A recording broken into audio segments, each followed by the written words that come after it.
Anyone who loves feasts knows this. The scariest thing isn't death, it's endless resurrection. Because everyone's locked up in a metal prison, forced to endure 25 hours of torture every day. After dying, you're dragged back to reset over and over. But you go the opposite way. You treat this like a free training ground. Everyone thinks you're crazy. But your plan is to save all of humanity. Hey, I'm alive. Finally made it back. Suddenly you open your eyes. You're gasping for breath. Your name is Chun Fan. A moment ago you stood your ground and were blown away by the lightning of the 7-day trial. Next thing you know, you're in a dark, grim place. In the room, a skinny, bony man is staring at you with a wild look. Hey bro, you're awake. I resurrected you. Do you remember your name? You ignore him. Instinctively, you try to gather your energy, but you're completely empty inside. The nascent soul you were so proud of. Your late-stage cultivation gone. You're just an ordinary human now. Why won't you talk? Seeing you silent, the man gets agitated. Hey, I'm talking. What's your name? Where do you live? I need to check for our records. Can't eat or drink until you're registered? He's trying to get info out of me. You stare at him. Your mind's racing. This is definitely not a normal place. And this guy is definitely bad news. So you just sneer, I've got a headache. Give me some water. I'll talk after I drink. The man starts to panic. It's like he's scared of something invisible. He snaps at you hysterically. Can't you just cooperate? Why won't you play along? Suddenly, a few mechanical arms drop from the ceiling. They pin the man to the floor. I'm sorry, don't shock me. No, blue sparks flash everywhere.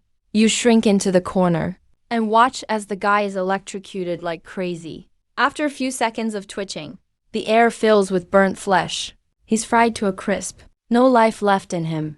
Then a cold robotic voice speaks up. Resurrected, Deng Bing. Born August 1st, 2035. Southeast Asia, your eyes widen. What does that mean? A strange geometric array glows on the floor. A new body forms out of thin air. The same Deng Bing who was just fried now stands in front of you, good as new. Resurrected, no penalty. You're still in shock. The revived Deng Bing cracks his neck. He grins at you.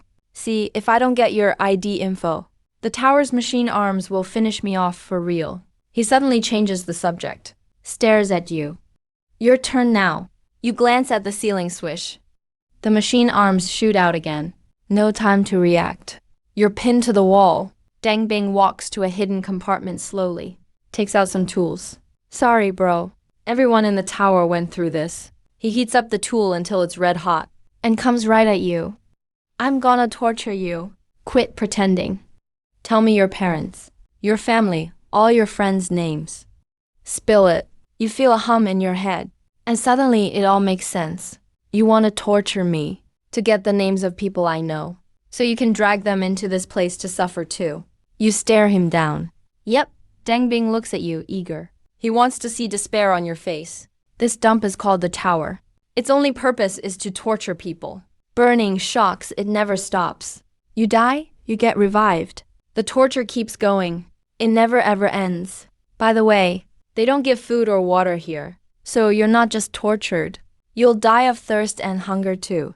Then you'll revive again. He lifts the red-hot tool, thrilled, and slams it on your chest without hesitation. Your body burns instantly. The scorched smell hits you hard. How's that? Deng Bing gasps. He gets close with fanatic eyes. Ready to talk now? But you don't even flinch. You just look at him coldly, like you're staring at a pile of trash. You lost your powers, but your nascent soul, years of training your powerful spirit is still there. You can block all sensation. Total shut-off. Pain is as easy as breathing for you. Physical torture? That's nothing. Deng Bing's crazed look freezes. His eyes almost pop out. He leans in closer and realizes you didn't even sweat. You sneer. You didn't curse. But the aura in your eyes totally shatters Deng Bing's mind. Thud, he drops to his knees and bows to you right there. He's shaking all over. All that arrogance is gone. He bangs his head on the floor. Teach me, boss. Please, Grandpa, show me how to shut out pain. If you teach me, I'll do anything you say. In a flash, pain turns into desire. You look down on this pathetic wretch. Want to learn? You say coldly. Because one day you'll get tortured too. Right. Deng Bing nods like crazy. Torture in the tower goes in cycles. Now I torture you. In 10, 20 years, somebody will torture me. It never stops. They say some people have been locked up here over 2,000 years. More than 2,000 years. Never ending. No escape.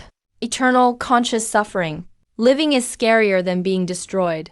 No wonder your way of blocking pain made him surrender in an instant. You seize the moment. So if there's resurrection, you need to know the name. You didn't even know my name. How did you wake me up? Brute force. Used brute force. Deng Bing doesn't dare lie. As long as you set unambiguous conditions, you can revive someone. Like I pick the surname Chun, born at a certain year, month, and minute. If at that exact minute, you're the only one named Chun with those details, the ritual can pull you over.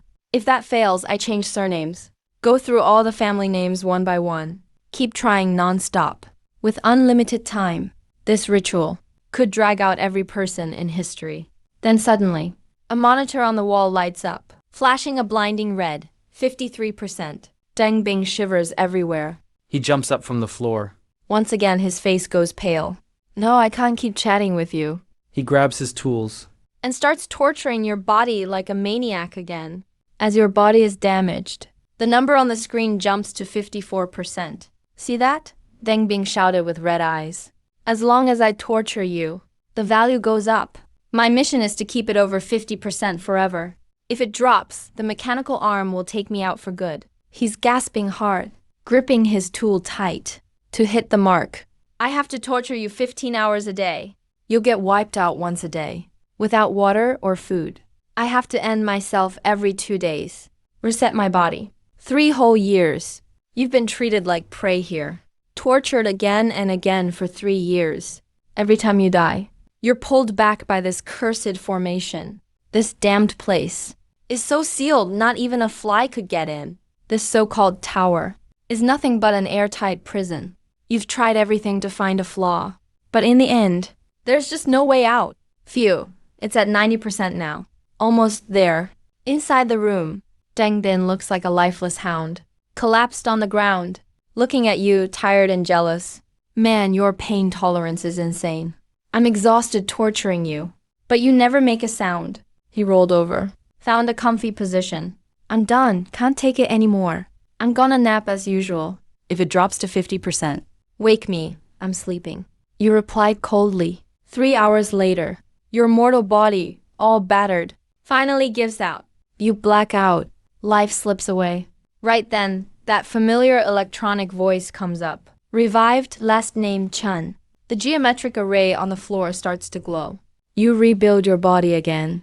The moment you open your eyes, you don't look at sleeping Deng Bin snoring in the corner. You stare hard at the ceiling beam. Based on 3 years of testing with your life, after reviving, you've got 90 seconds before the robot arm grabs you. That's your window. Right now, you don't hesitate. And stab key acupuncture points all over yourself like a madman. Blood burn technique. A secret skill you stole in the cultivation world. Burning up all your essence. For a burst of power one time. Boom. Blinding golden mist blasts out of your pores. You're mortal now. But for a split second, the traded power is wild beyond belief. You don't even look back. Your body turns into a streak of afterimage, rushing at the alloy door shut for 3 years. And punch it hard. Bang, deafening crash. The thick alloy door gets smashed to pieces by your punch. At the same time, the huge recoil shatters your right arm. That crunch of breaking bones is sickening. But you don't even care. The loud noise from the door scares Deng Bing wide awake. He stares at you stunned. What are you doing? No time to waste. You don't even look back, rushing out covered in golden light. But outside is a never-ending metal corridor, lined with tightly packed iron doors. The screams are non-stop. This hell is way bigger than you thought. You barely take 2 steps, when up ahead and behind, a few blank-faced guards suddenly appear. They don't even breathe. They're not human at all. All at once, they raise metal balls in their hands. A second later, hundreds of red lasers blast everywhere like rain.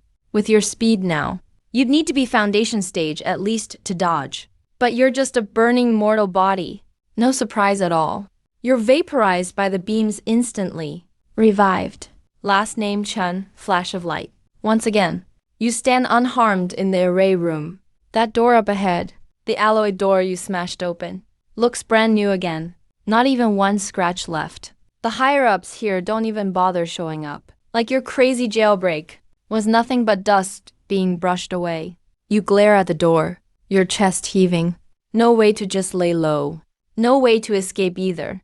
In the corner, Dengbin looks at you like you're a freak. He finally squeezes out a sentence. How'd you get out just now? You take a deep breath, trying to hold in your feelings. Those guards outside don't use human weapons. And these aren't from this era either.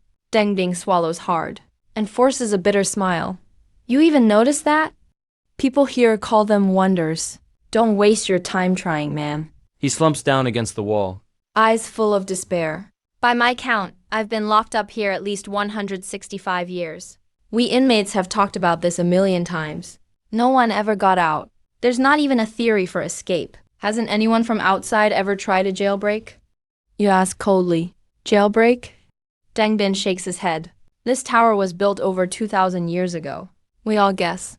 The outside is probably long destroyed by war. Even if you really get out, there's probably not a living soul out there. It's a death trap. No one gets out alive. Endless torture resets. Unstoppable force. Plus, maybe a dead world outside.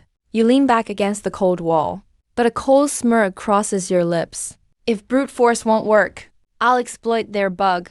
I'm planning to put myself to sleep. You stare at Dengbin, saying it as calm as talking about dinner. Dengbin is dumbfounded. My soul is way stronger than normal folks. You don't even bother explaining cultivation basics. You just lay out the plan. I can erase my own mind, go into a deep sleep mentally. That way I can't feel anything outside. Even if I have to stay here for decades or centuries, it'll feel like nothing. You stare at him and give the order. If there's ever a riot here, or someone comes from outside to rescue me, take me out right away. If I lose my life even once, the tower will reset me and wake me up. Got it? Wait for a rescue from outside. Dengbin gives a bitter laugh. I'd rather pray the whole earth blows up. That's just a saying. But if there's a shot, this is my only card. Leave some bait. As long as you keep watch for me. If we get out, I'll teach you cultivation, like flying and teleporting. Dengbin's eyes suddenly light up. All your twisted moves lately have already made him worship you like a god?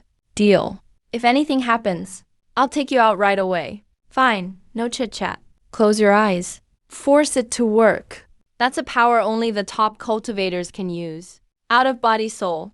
Even if you were a nascent soul reborn, using this move across realms is super risky. But here, it's perfect. It's become your cheat to avoid endless torture. Your head slumps over suddenly, totally motionless. Dengbin bravely leans in, checks if you're still breathing. You're still alive, so it didn't trigger his revive system. Man, that's a real bug. Dengbin looks at you, his eyes about to pop out. And just like that, you got your cheat code. Every day, Dengbin tortures you until you're dead. You wake up after reviving 10 minutes later, and then do the out-of-body thing again. Basically, you're just eighth king. Time flies.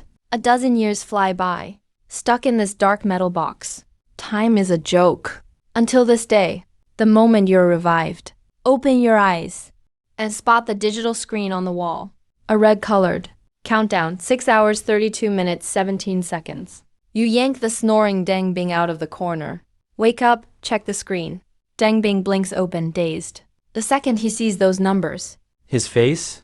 goes pale as a sheet. It's over. Totally over. Time's up. New cycle starting. What do you mean? You frown. Afraid I'll torture you? No, he's gonna move me to another room. Let someone else work me over. Dengbing's voice is shaking. Bro, you have no idea how messed up people in this tower are. The ones locked up for 100, 200 years are pretty normal. Those stuck here for 1,000 years, they're not even people anymore. They're total demons. He just drops to his knees before you, clings to your leg for dear life, broken down completely. Bro, that pain-blocking trick you have, can you really not teach me? I'm begging you. I really can't. You shake your head. It's not about shirking responsibility. Regular bodies can't handle Nassen's soul-level soul arts. The light in Deng Bing's eyes goes out completely. He collapses on the ground like a pile of mush. Even his breath sounds hopeless. With the little time left, you finally ask what's been on your mind. Why'd you go through so much trouble using brute force to wake me up? What were you even after? Deng Bing's eyes are empty. He numbly answers, if you revive a newbie, he gives you an extra year or 2 trial period. Lets you hold off pain a little longer. Might even give you food or water sometimes. Maybe even send a woman in. Bro, I haven't had a sip of water for decades. Can you even imagine that thirst? You stay quiet.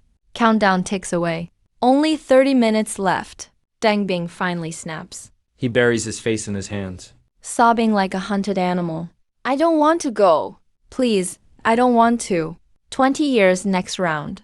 I'm gonna get wrecked for 20 years. Let me end it already. It's all I dream about, just ending it for good. You just watch him quietly. This is total despair under powerlessness. 5 minutes left. Deng Bing lifts his head suddenly. A mess of tears and snot. He stares at you like you're his last hope. Bro, you're not normal. You can break out, right? Maybe, maybe not. You don't say yes or no. Remember my name. Promise me you'll remember it. Deng Bing screams at you, losing it. Scared you'll forget even a single letter. My name's Deng Bing. Bing like gassed. Born August 1st, 2035 at 9:13. If you get out, bring me back to life. I'll work for you in every life. Be your servant, got it? All right, I promise. You stare right into his eyes. If I get out, I'll give you a hand. Then the countdown hits 0. Room temperature skyrockets. The air is suddenly hot as a blast furnace. There's no resisting it. You and Deng Bing become data. Resurrected. That cold, robotic voice speaks up again. You open your eyes, gasping for air. It's still the same room, but Deng Bing's gone from the corner. The screen lights up again. A long list of family names on the left. Endless birth dates on the right. It's rushing you. Keep playing. That brutal game where you sacrifice others for rewards. You want me to be your servant? Dream on. You scoff. Totally ignore the screen. Just sit there quietly. No idea how much time passes. He finally loses patience. And the screen snaps off. That same killing-sounding electronic voice echoes through the room. Resurrected Li Xiu, born March 13th, 1980 at 9 o'clock. From Huaxia. If not once, then twice. 10, 100 times. Starts brute forcing himself. He's like a tireless machine. Repeating the name and date over and over. You just watch cold as ice. A whole month later, finally, the floor array flashes with a blinding light. A phantom twists wildly in the glow. Then it becomes solid, slamming into the floor heavy. Your new cellmate Li Xiu has arrived. In a flash of light, Li Xiu gets a body again. But the second he lands, doesn't even look at you. Just straight up, bites his own finger, no hesitation. Goes nuts scrawling on the floor, using gold liquid to write numbers fast. 398,054. Writing for his life, muttering to himself like a madman. Counting down. 505,152. You just watch that bizarre scene cold-eyed, until the wall display hits 60%. Then he finally sighs in relief, quickly adds 2,250 at the end. Next second, a robotic arm shoots out from the ceiling, pins him hard to the wall. What's the point of those numbers? You arch a brow. Li Shu stares at the golden marks on the floor, breathing rough, afraid you'll wipe them out. Guess you're new here. At least your mind's still normal. You didn't respond. The numbers on the screen started counting down, dropping fast from 60%. Soon it was close to 50%. According to the rules of the tower, you're the torturer now. If you don't torture him, you'll get punished. Do it! The meter's about to hit the red. Li Shu started to panic. If you don't torture me soon, the mechanical arm will fry you to a crisp. You didn't even blink. You want me to work for this damn tower for free? Dream on. Worst case, I just reset. I don't even feel pain anyway. Zap! Blinding blue arcs burst out. High voltage ripped through your body. The smell of burning filled the room. Li Shu stared in shock. He thought you'd scream and beg. Instead, you just lay there with a blank face in the sparks. You didn't even flinch. even as your body burned up in the end. You just stared at him, with that same mocking look, as if he was nothing. And that crushing aura, revived. The surname Chun flashed bright again. You came back to life, full health. You casually rolled your neck? Li Xiu was stunned. His voice trembled. You really can't feel pain? Cut the crap, your cold laugh was spot on. What do those numbers on the floor really do? Your tough act totally shook him. Li Xiu didn't dare play mind games. He just told you straight. That's the exact start time of this cycle for us. He swallowed hard, staring right at you. August 15th, year 39, 2:22 p.m. By my calculations, the tower's cycles always have whole number intervals. As long as we have a super exact starting point, I can pinpoint the exact time the next cycle starts. Then what? You ask coldly? Escape, take advantage of a loophole with the guards. Li Xiu's eyes burned with excitement. Those guards have no emotions. They just follow programmed rules. As long as it's not in the manual. Even if we plot our escape at the top of our lungs, they can hear us, but can't do a thing. Time flew by just like that. 1 whole year passed in a flash. That year, you'd rather get electrocuted by the arm every day than bother torturing Li Xiu. Pain, sickness, poverty, whatever. Being a slacker waiting for death beats being the tower's errand boy any day.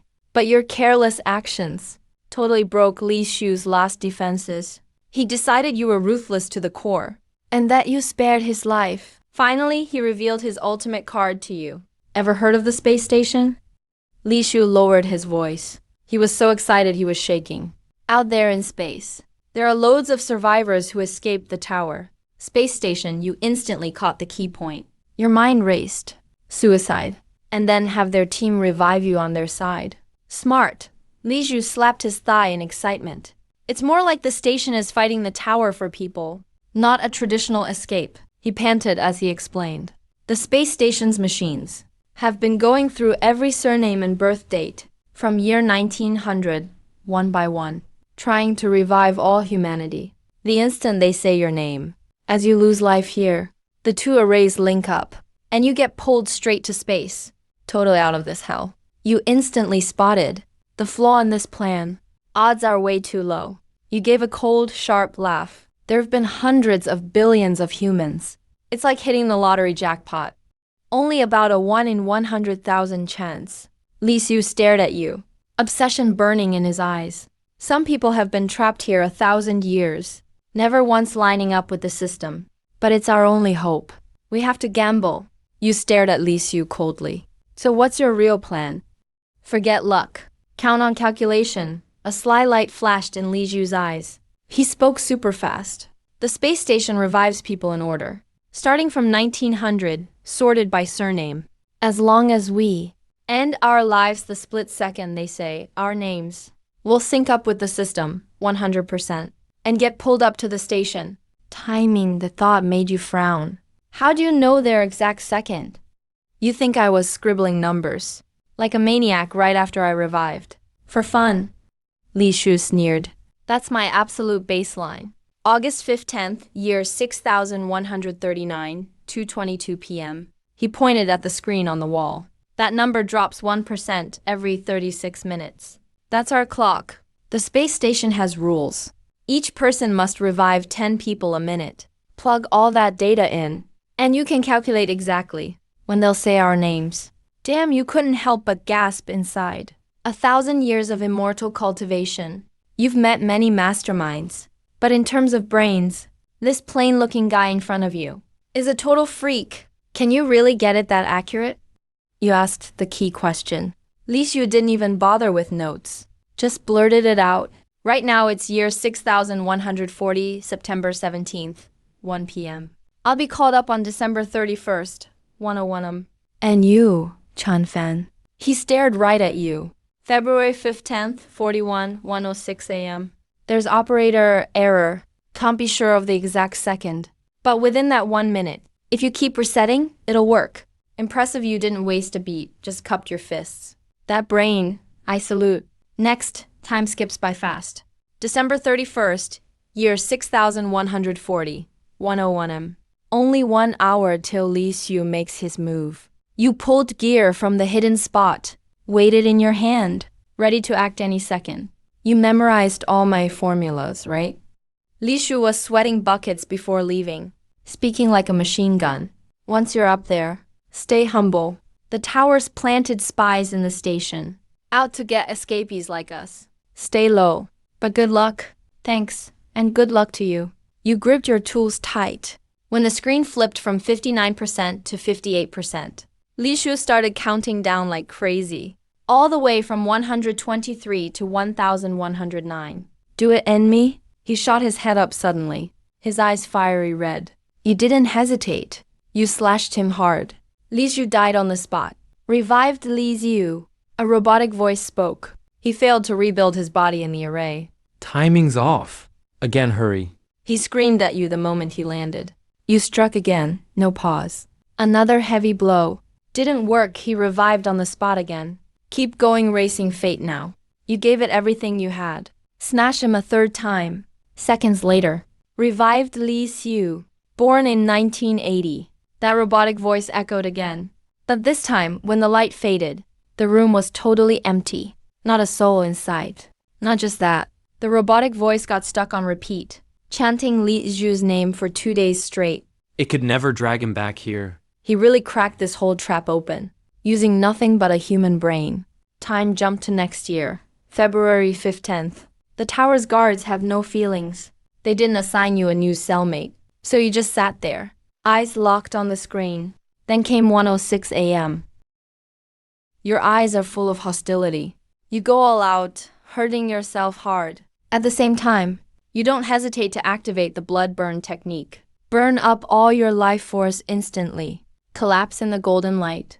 A flash of light from the resurrected Chun fan. You stand in the cell, fully healed. Missed the first try. You lash out with rage in your heart. Not even half a second wasted. Grab a tool from the ground and go at yourself again. Missed the second one too. You go totally insane. Attack yourself a third time. Right then, something weird happens. That familiar feeling of being pieced together by a formation. It's gone. Now it's replaced by a strong, wild force pulling you. Yanks your soul straight up. You break through the metal ceiling. Your soul keeps rising. As you shoot upward fast, you finally see this hell that tortured you for over a decade. The whole view. It really is a giant black metal tower, hundreds of floors tall, tens of thousands of metal boxes packed with living people all suffering inside. But that's not all. When your soul bursts out of the top of the tower, soaring high and looking down at Earth's surface, the joy on your face freezes instantly. A chilling horror sweeps over you, spreading through your soul. Looking out, Earth's surface is in ruins. This isn't just a wasteland, but rows and rows. Countless towers rising up like a steel forest. Tens of thousands, hundreds of thousands of towers. This isn't a prison. It's a hell holding billions of human souls. True damnation. Suddenly you, Chun Fan the Resurrected, open your eyes wide. Before you can look around, a wild animal roar blows up next to your ear.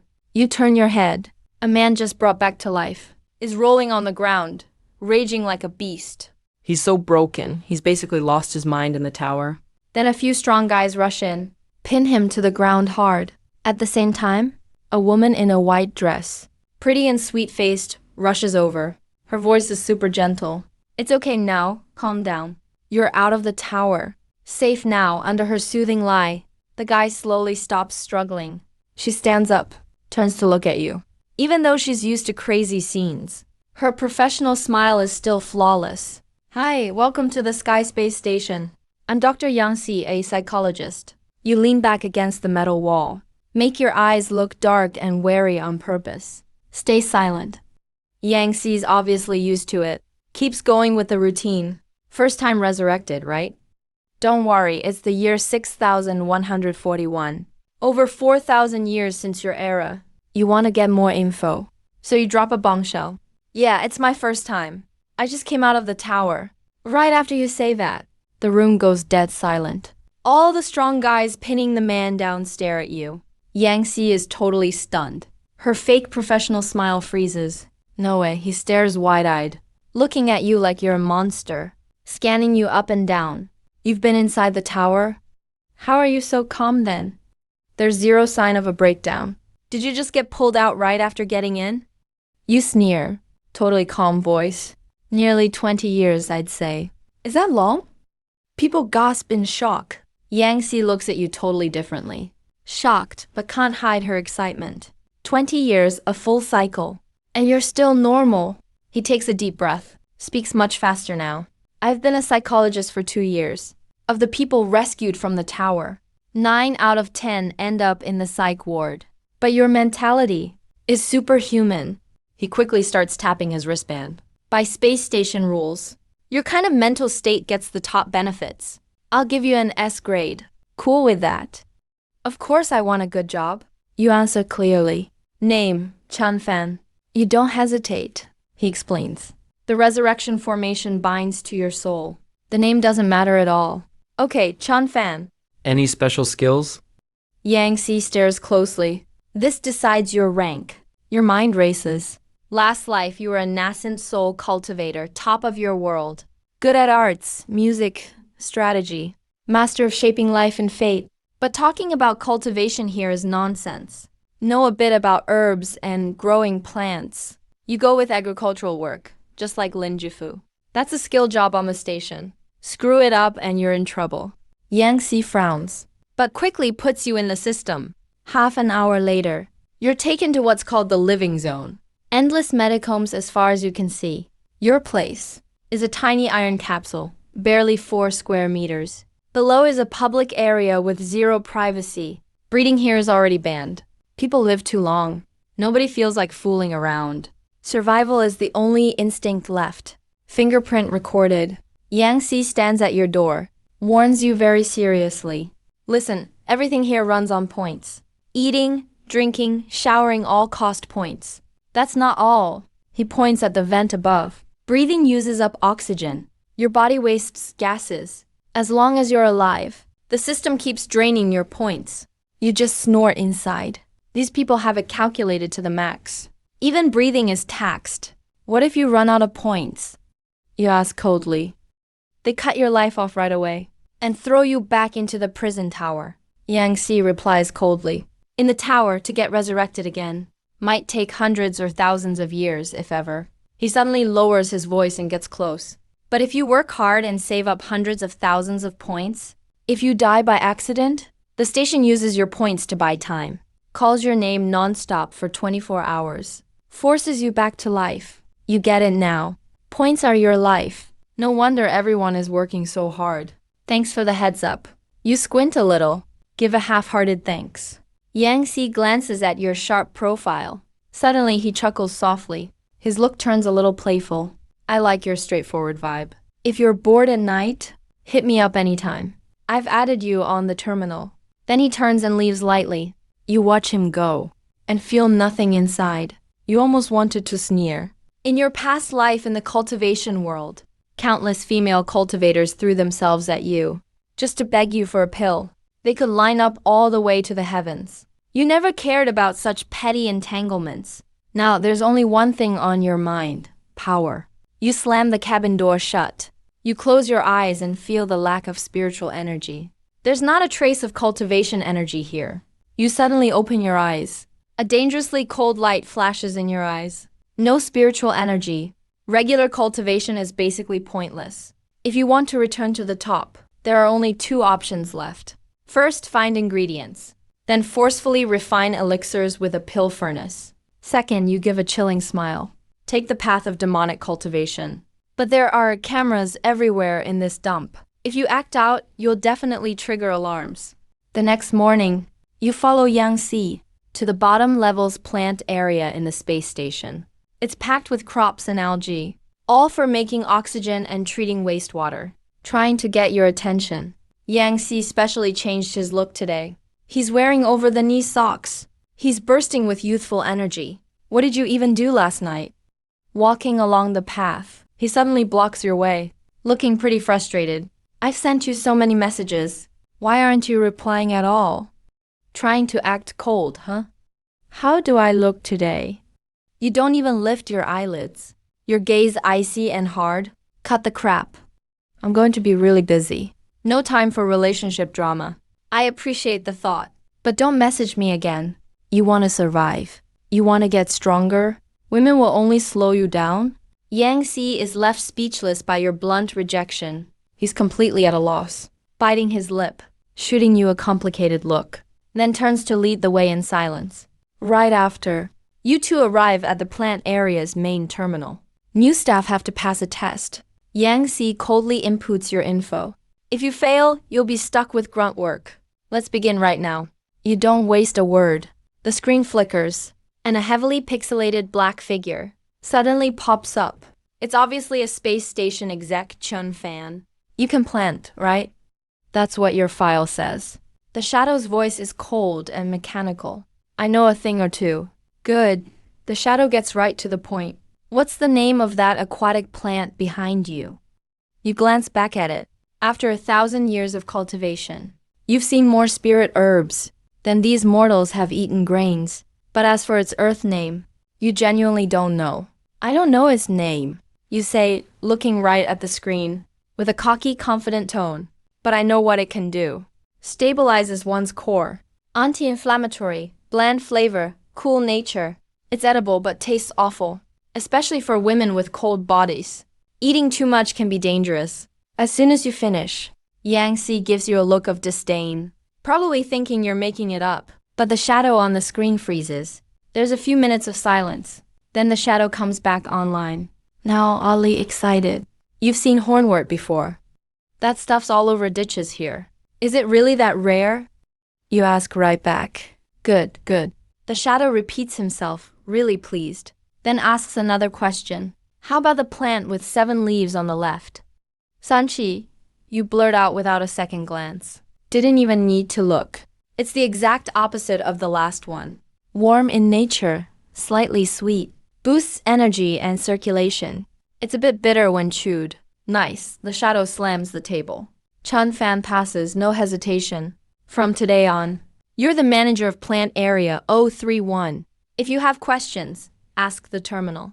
BZZT, the call is cut off. The hall goes silent. Yang Si looks at you like you're a monster, his jaw about to drop to the floor. Damn, you're incredible. His cool guy act falls apart instantly. He grabs your arm, green with envy and excitement. Just started and already in charge? Do you know what that means? I work all day as a psychologist and get 200 points. You get 1,000 a day for doing nothing. 1,000 points. You sneer inside, completely indifferent, because from the moment you entered, all your attention has been focused sharply on The hall. a few little-known algae and red-yellow herbs in the corner. Faint as they are, there's no mistaking it. I can't believe this rundown place actually has plants with spiritual energy. I just need to absorb them. Reaching key cultivation stage 1 is right within my grasp. To avoid attention, you forced yourself to wait until dusk. When everyone left the greenery area, you rushed straight to that pot of spiritual algae. Sat down cross-legged. Closed your eyes as the primordial devouring method activated suddenly. With your past nascent soul foundation, walking the cultivation path again is as easy as drinking water for you in just a few breaths. You forcefully sucked out all the spiritual energy from those plants. It turned into wisps of white mist, rushing crazily into your pores. Inside your danshan, an egg-sized cyclone took shape instantly. Almost there, just a bit more. You clenched your teeth, about to go all in, breaking right through to the initial key refining stage. Excuse me, are you Chun Fan? An abrupt male voice suddenly boomed behind you. You snapped your eyes open, cursed at him in your heart. You forced down your sharp glare, turned around. It's me. Say what you want. Standing before you was a man in a sharp black suit. He eyed you up and down, lowered his voice. His tone was tempting. I'm from the Splinter Society. Chun Fan, interested in joining us? Never heard of you? Move? You spit out those 4 words coldly, turned straight to continue. The man didn't leave. Instead, he threw out a major bombshell. You think working hard for points is enough to survive on the station? Don't be stupid. The top brass is rotten through. They never planned to bring humans back to Earth. You froze for a second, eyes narrowing slightly. Seeing your reaction, his tone sharpened. People like us at the bottom. We die and get tossed into the prison to suffer. But the upper class? They monopolize all the best resources. All they want is to keep us as slaves forever. Facing the suited man's persuasion, you just watched coldly and said nothing. When you didn't react, he suddenly stepped closer, speaking super fast. The whole station has 3 levels. We, on the 3rd level, do all the hard labor. Risk our lives for points to exchange for revival. 2nd level is for trusted members. They get priority revival. As for the 1st level, no one ever saw them. They even speak with voice distortion. They can revive endlessly while doing nothing, hogging all the best resources. For what? So what? You sounded indifferent. You survived in the tower for 20 years and got an S rank. Only a top loner could do that. The suited man stared hard at you. The Splinter Society wants you. No need to decide now. Let me offer you some intel as a gift. He kept his voice low, speaking coldly. Tomorrow night, the upper ranks will release several jellyfish into the residential zone. Those weird creatures phase through walls and are deadly toxic. They're doing it just to cause casualties and drive the bottom class into fear. So everyone will work like mad for points. Right as he finished snap, all the lights in the plant area went out instantly. Only 2 dim emergency lights remained. Station's power is low. At night, all lights and cameras in the work area go dead. That's exactly why I came to find you now. That's all I have to say. Take care. The suited man glanced at the hall and melted into the darkness. His footsteps faded quickly. Surveillance is off. Talk about luck. You spun around sharply, stared at that spiritual plant in the corner. No hesitation. Sat down cross-legged. The primordial devouring method surged inside you. The last bits of spiritual energy around you were sucked dry like a vacuum pump, turned into a stream of energy, rushing wildly into your spirit core. That egg-sized cyclone started spinning and compressing fast. Breakthrough! You roared inside. The energy mist instantly liquefied, flowed like a tiny stream, flushing through every part of your body. Ki gathering, forming breath. Ki refining, achieved. You felt your long-lost strength inside. Eyes snapped open. Golden light flashed in your pupils. You raised your right hand, aimed at the red and yellow spiritual herb over 10 meters away. Made a fierce grabbing motion. Sorcery, go! The herb moved with no wind, crossed space in an instant, and landed right in your palm. You stuffed the herb into your pocket, hands in your pockets, acting like nothing happened. Strided back to the living area, back at your place. The door swung open. Your brow furrowed instantly. Someone was sitting on your bed, Yangxi, wearing trendy, eye-catching clothes. He sat on your bed, half-dressed, eyes alluring. What the hell are you doing? You stared at him, expressionless. You didn't reply to my messages. So I just used your terminal password to get in myself. Yangxi made his intentions clear, trying to unbutton his shirt. His tone was playful. Stop pretending. You scolded her harshly in your heart. This woman's nothing but trouble. If I delay refining that spiritual herb any longer, its energy will go to waste. Who's got time to fool around with you? Get out, you were about to throw him out. Z. The ceiling lights started flickering hard, crackling with harsh static. The main hall of the residential area instantly turned into a creepy, flickering nightmare. Yangxi froze mid-motion. His face went paper white. He grabbed his clothes in a panic. Electrophoresis. Some weird creature has entered the living zone? Weird creatures. Your eyes went cold. Wasn't it supposed to be tomorrow night? Hide, quick. Yangxi was shaking all over. Hide? You grabbed his collar, yanked him up, voice impatient. If it's a yeast jellyfish, this metal box doesn't count as a shelter at all. Before you could finish, a deep, haunting wail-like sound rumbled through the hall. You kicked open the door and looked outside. Damn. A few massive, semi-transparent jellyfish, over 10 meters tall, were drifting like ghosts through the air, hundreds of tentacles targeting every living thing. Crap, Yangxi screamed, instinctively running for the metal elevator outside. Your room is on top of the hive, way above ground, easily over 10 meters up. Climbing down would take at least half a minute. But one jellyfish's poisonous stinger had already pierced the wall next door, coming right at you both. No time left. Hold on to me. You grabbed Yang Xi's slender waist, not giving him a chance to react, and kicked off the metal railing directly. Bang, as Yang Xi let out a heart-wrenching scream.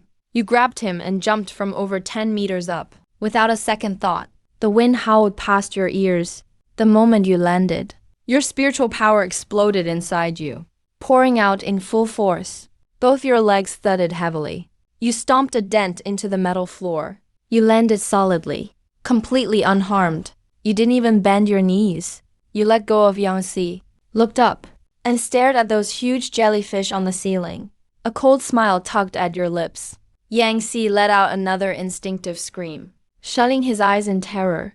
But the next second, he suddenly opened his eyes and realized he was safe and unharmed on the ground. He stared at you in shock, his face instantly turning bright red, not sure if it was the thrill of falling, or how you swept him up and threw his heart into chaos. Snap out of it. You had zero time to worry about a woman's feelings. You grabbed his arm, spun around and dragged him toward the escape route. Living quarters lobby was total chaos now. Tons of people were scrambling out of the metal boxes, rolling and crawling to get away. Behind the door to the escape hall, you suddenly turned around and stared at the disaster in the lobby. No doubt about it. This is by far the nastiest way of feeding you've seen. Also, those hundreds of jellyfish tentacles that were bunched up suddenly spread apart and shot at the scattered survivors. The tentacles moved blindingly fast, sweeping up dozens of unlucky people in midair.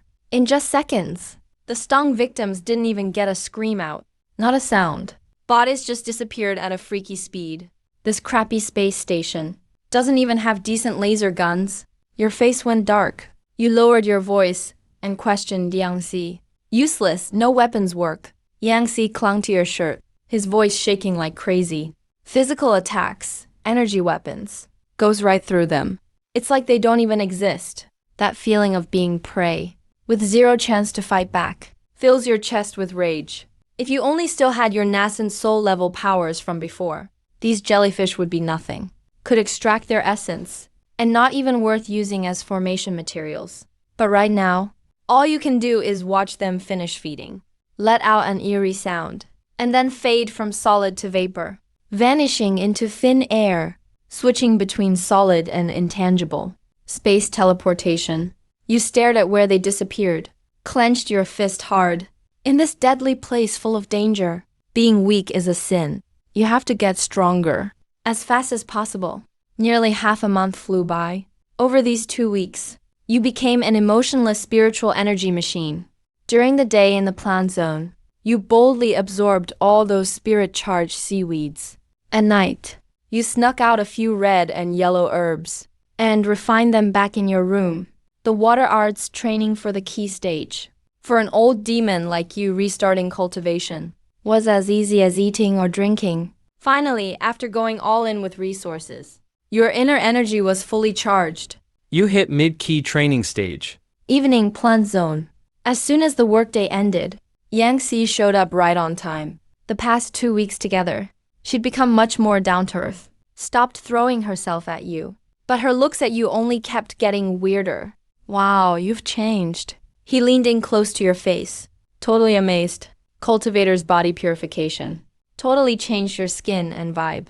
You glanced sideways at him, cracked a joke. Falling for me even harder? Just messing around. But Yang Xi oddly didn't laugh this off. He stared right at you and sounded kinda serious. Used to think you just had a great vibe. Now I honestly think you're attractive. You frowned slightly. A woman crushing on you is more trouble than messing up your training. Way more annoying. Right then. A man's voice cut in at the worst time. Sorry, may I interrupt? You turned to look. It's the guy in the suit who says he's from Fenley Association. His eyes burned with excitement when he saw you. Your companion told him to keep his distance. The suit guy nodded at Yang Xi. You patted Yang Xi's shoulder, telling her to go. Yang Xi knew what to do. Gave you a deep look, then walked away. You're really not ordinary. Once no one else was around, the suit guy jumped right to the point. He sounded worked up. That night, you jumped from over 10 meters up with her in your arms. And you didn't even bend your knees. Hearing that, your gaze instantly turns icy. You unleash a wave of intense pressure. You're spying on me. You step forward.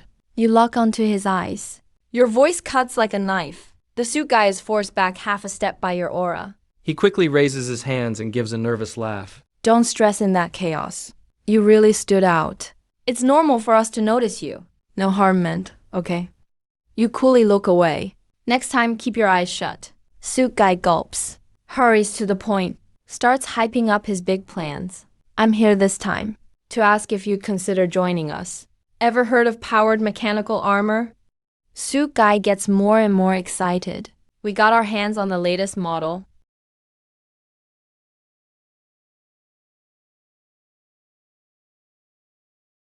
"10 tons of power." Your mind races? With your current mid-stage training, 10 tons of force would definitely damage your body. These iron contraptions made by mortals are actually pretty impressive. What about endurance? You go straight to the point. Full power for 1 hour. Stand by for half a month. Suit guy sees you're interested and immediately ups the offer. If you don't like armor, we also do mechanical upgrades. Full limb and even organ replacements with tech. Biological neural reflex speed, plus mech destructive power. It's almost perfect. Only catch is you'll get phantom pain. Phantom pain, exactly. That's your discarded body parts. Already gone, but your brain still feels the pain. Really common side effect. You finish listening, smirking with a mocking grin. Skipping the immortal cultivation path for this backwards nonsense. What a ridiculous joke. 40% success rate. Even if the surgery fails, you can be revived. Suit guy keeps rambling in your ear. Non-stop selling. You can't help but sneer inside. This so-called ultimate power these mortals brag about can't even compare to a foundation stage cultivator's strength. And you have to keep suffering from this dumb phantom pain. The armor is even more laughable. No matter how tough the shell is, the pilot's still fragile. Give up cultivating. To become a pile of junk? That's the biggest joke ever. Are you done yet? You cut him off, super impatient. Your eyes are ice cold. I have zero interest in that pile of junk. I only want 3 things: digestive talisman, god sigil, and grand ritual.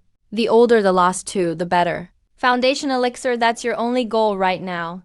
Most substitutes can be found in the greenery zone, but the god sigil and grand ritual are absolutely irreplaceable. Suit guy is stunned. He frowns and thinks for a long time. Digestive talisman's easy.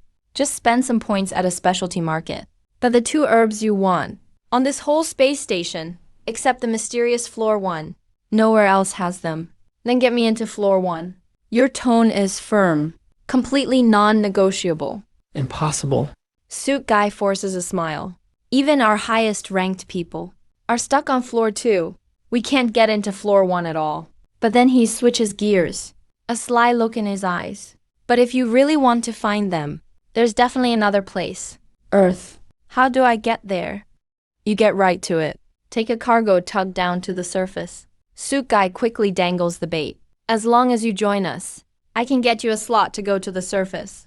But Earth's surface is full of terrifying thalamus sentinels. Even laser weapons can't break their armor. So before you go, you have to get mechanical upgrades. Otherwise, you'll just get yourself killed. Upgrades again? You instantly get annoyed. I'll say this one last time. Don't let that junk get in my way. Then you randomly grab a thick steel pipe from the workbench. You don't even bother talking. Spiritual energy erupts from within. You force all your power into your arms. Crack, groan, bam. The ear-piercing sound of twisting metal blasts through the hall. Under suit guy's horrified stare. You twist that solid pipe into a corkscrew, then drop it at his feet with a loud thud. That's real power. You brush off the rust. Looking down at him, your pressure forces him to back up again and again. Go get me a tug scheduled. And don't mention that annoying surgery again. Got it? Suit guy gasps in shock. His voice is actually shaking. This is superpowers. No upgrades, no upgrades. 1 month? I'll get your tug fully arranged in a month. Deal. You drop the word coldly. In a blink, the month flies by. During this month, You shut out all outside distractions. No matter how hard Yangtze tries, you keep them at the door without mercy, throwing yourself totally into crazy training. With a boom, the last breath of spirit enters your body. You snap your eyes open. Energy swirls around you, even pushing junk in the room half an inch away. You've reached advanced ki cultivation. You now have way more spiritual power, and your body's far beyond mortal limits. Even if Earth is full of danger, for the foundation elixir, you're willing to give it a shot.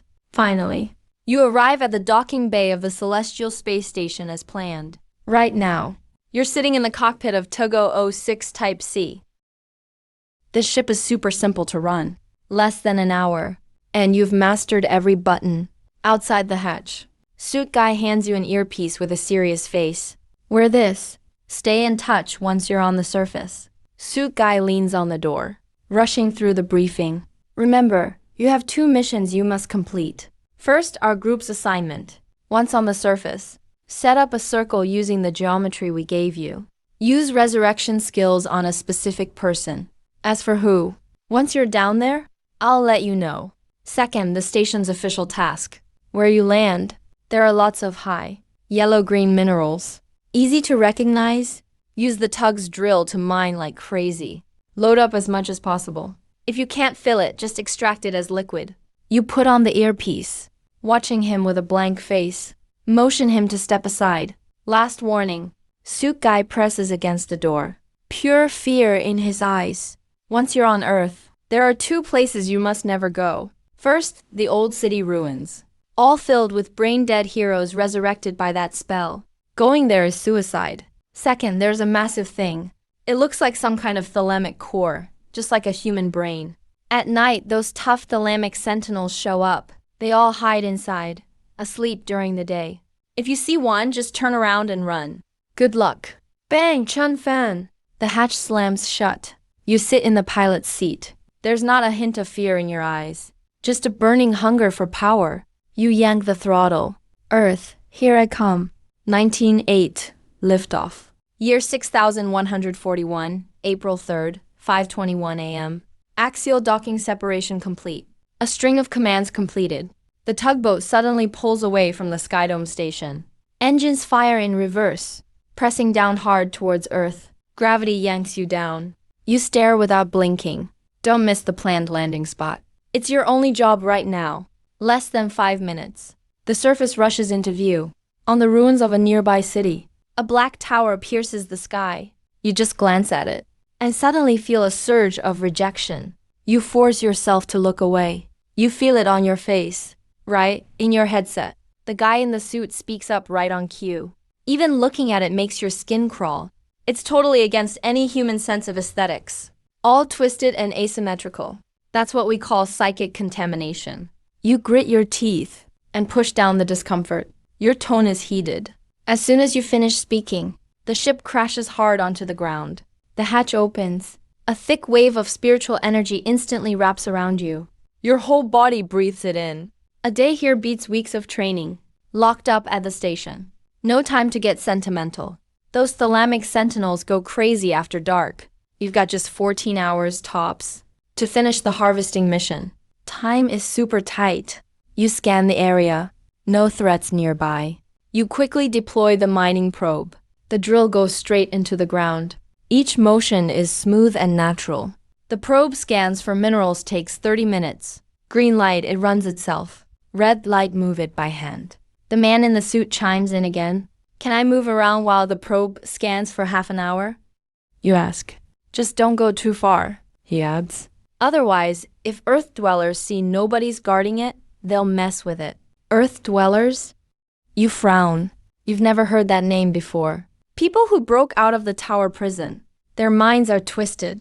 They enjoy pain. He explains it all in a few words. Then there's those red mushrooms. A normal person would just off themselves if they ate one. But those guys eat them and their dopamine levels go off the charts. The more it hurts, the better it feels. You feel a shiver in your eyelid. So the tower prison is like heaven for them. Exactly. So only people like us get locked up in the tower. We can't copy that skill. If we did, the tower prison would be useless. The higher-ups keep that locked down. No one can find anything out. He stops talking after that. You don't ask anymore. You head deeper into the aura-filled forest, looking for aged talisman spirits and those dark purple festivals. These are the main ingredients for the foundation pill. You can't always count on finding them. On the way, you collect a ton of spirit herbs and plants. Didn't find those too, though. Still, you got enough for some pill making and to get points. Not a wasted trip. Suddenly, it's already dusk 5 p.m. Head back quick. If you wait, the thalamic sentinels come out. The suit guy's warning blasts in your headphones. Your cultivation is only at the key refining stage. You can't take any chances. You turn and sprint towards the tug. But as you get close to the landing spot, you suddenly hear a sticky, disgusting, slithering sound. The wind carries it right into your ear. Your nerves snap to attention. You switch your headset to mic mode. Can you hear that? What is that noise? Yeah, his voice goes totally serious. The most serious it's ever been. Don't go any further. That's the thalamic core. Your mind buzzes. My tugboat's right there. If I don't go forward, how do I get back to the station? Move fast. First, figure out where it is. As long as it's still daylight. You grit your teeth. You quietly step forward. At the edge of the woods, there's a mass over 4 people tall. A giant, translucent creature shaped just like a brain. It's right there in front of you. Your tugboat is completely wrapped up inside it. The hull is covered with dense thalamus sentinels. The sight makes your skin crawl. You saw that thing? Yeah, I saw it. You stare at the wriggling monster. It totally swallowed my tugboat. Guess you're just really unlucky today. The man in the suit gives a wry smile. This thing shows up at random spots. Just happened to cover your tugboat. The odds are insanely low. Someone's run into it before. Yeah, he said it straight. The tugboat's got autopilot. It can fly back on its own. Worst case, the driver just dies outside. They can always respawn anyway. But reviving costs a ton of points. Plus, they'll penalize you for a failed mission. The guy pauses, embarrassed. Then adds, if you last till morning. Just wait for it to vanish. You won't have to pay any repair fees. You'll even make a little extra. You stare at the rumbling creature. You're so tense you could break a molar. How am I supposed to make it till morning? Hang on, let me ask around. Your earpiece goes silent. You're left standing in the woods alone, staring hard at the thalamus core nearby. Every second, it gets closer to nightfall. 15 minutes pass. His voice finally comes through again. Got 2 options for you. Both could work. First one is, run to the nearby abandoned city. That's the Great One's turf. Thalamus sentinels won't go there. You flinch. You reject it instantly. The Great One's tech would kill you in a heartbeat. Going in would be a death sentence. Just depends on your luck. Bad luck means game over. He says it's really not worth it. There's a second option. Go underground. That's where the undergrounders live. Sentinels won't go in either. He quickly warns you. But don't blame me. I'm being upfront here. Undergrounders won't attack on sight. But they're pretty weird. We've barely had any contact with them. Once you're in, you're on your own. You glance up at the sky. It's 6 o'clock. Only an hour before dark. You've got no time to waste. You hesitate, then pick the second option. You make the call instantly. Not a bit of hesitation. How do I get underground? What's your task up here, anyway? He throws the question back. It clicks for you right away. Your eyes light up. The probe is the key. His voice suddenly picks up. Your probe didn't get swallowed, right? Nope, it's safe. Then what are you waiting for? His voice booms through your earpiece. Max out the probe's power. Drill down. Break through the surface. You spin around. Sprint toward the probe. You push the power to max. Next second, the drill roars deafeningly. You go all in. Force it straight underground. Boom. The drill blasts through the rock. Vibrations tingle through your feet. Even the 4-story thalamus core nearby is writhing like crazy. Cracks spread all over its surface. Countless sentinels squirm in the gaps, ready to swarm at any second. Well, is it through yet? The man in the suit asks over the earpiece. His voice sounds hollow. There's only half an hour till dark. Stay alert. Stop yapping, you snap back. Veins bulge on your forehead. The more you talk, the worse I feel. Your eyes flick. You see the cracks in the thalamus core widening. Some sentinels are halfway out already. Only 15 minutes to sundown. Not even a quarter hour left. It's getting dark. A reminder blasts in your earpiece. I know. Yeah, I know. Your brows knit. You silently curse, watching the drill's progress. You dump all your drinking water into the drill. Steam blasts out instantly. The drill cools down. The overheat warning finally goes silent. You hang on for another 10 minutes. The roar of the drill suddenly stops. Go, go, go, go. Tie the rope. Get in. No time left. The man in the suit is ecstatic. You can feel his excitement even through the earpiece. But you whip around. Your heart sinks. The thalamus core is totally split open. A swarm of sentinels surges out. They're right at the drill entrance. There's no time left. You don't hesitate. You flood your body with spiritual energy. Don't bother with the rope. You leap straight down the deep shaft. Damn, you just jumped? The suit man's shout vanishes in the rushing wind. You grab the shaft walls to slow down. The screeching above gets closer. The sentinels cling to the walls like shadows, crawling with tapping sounds, getting closer and closer. You can even smell their damp breath. Screw it. You ignite your blood-burning art. Let go, no more holding back. You plummet down like a meteor. Crack. That's the sound of bones breaking. You smash hard into the bottom. Agony shoots through your legs. You can't even move. But the screeching is still coming down. You grab the herbs from your bag. Shove them all into your mouth. Your spiritual power and the meds rush to your wounds. Feelings coming back to your legs.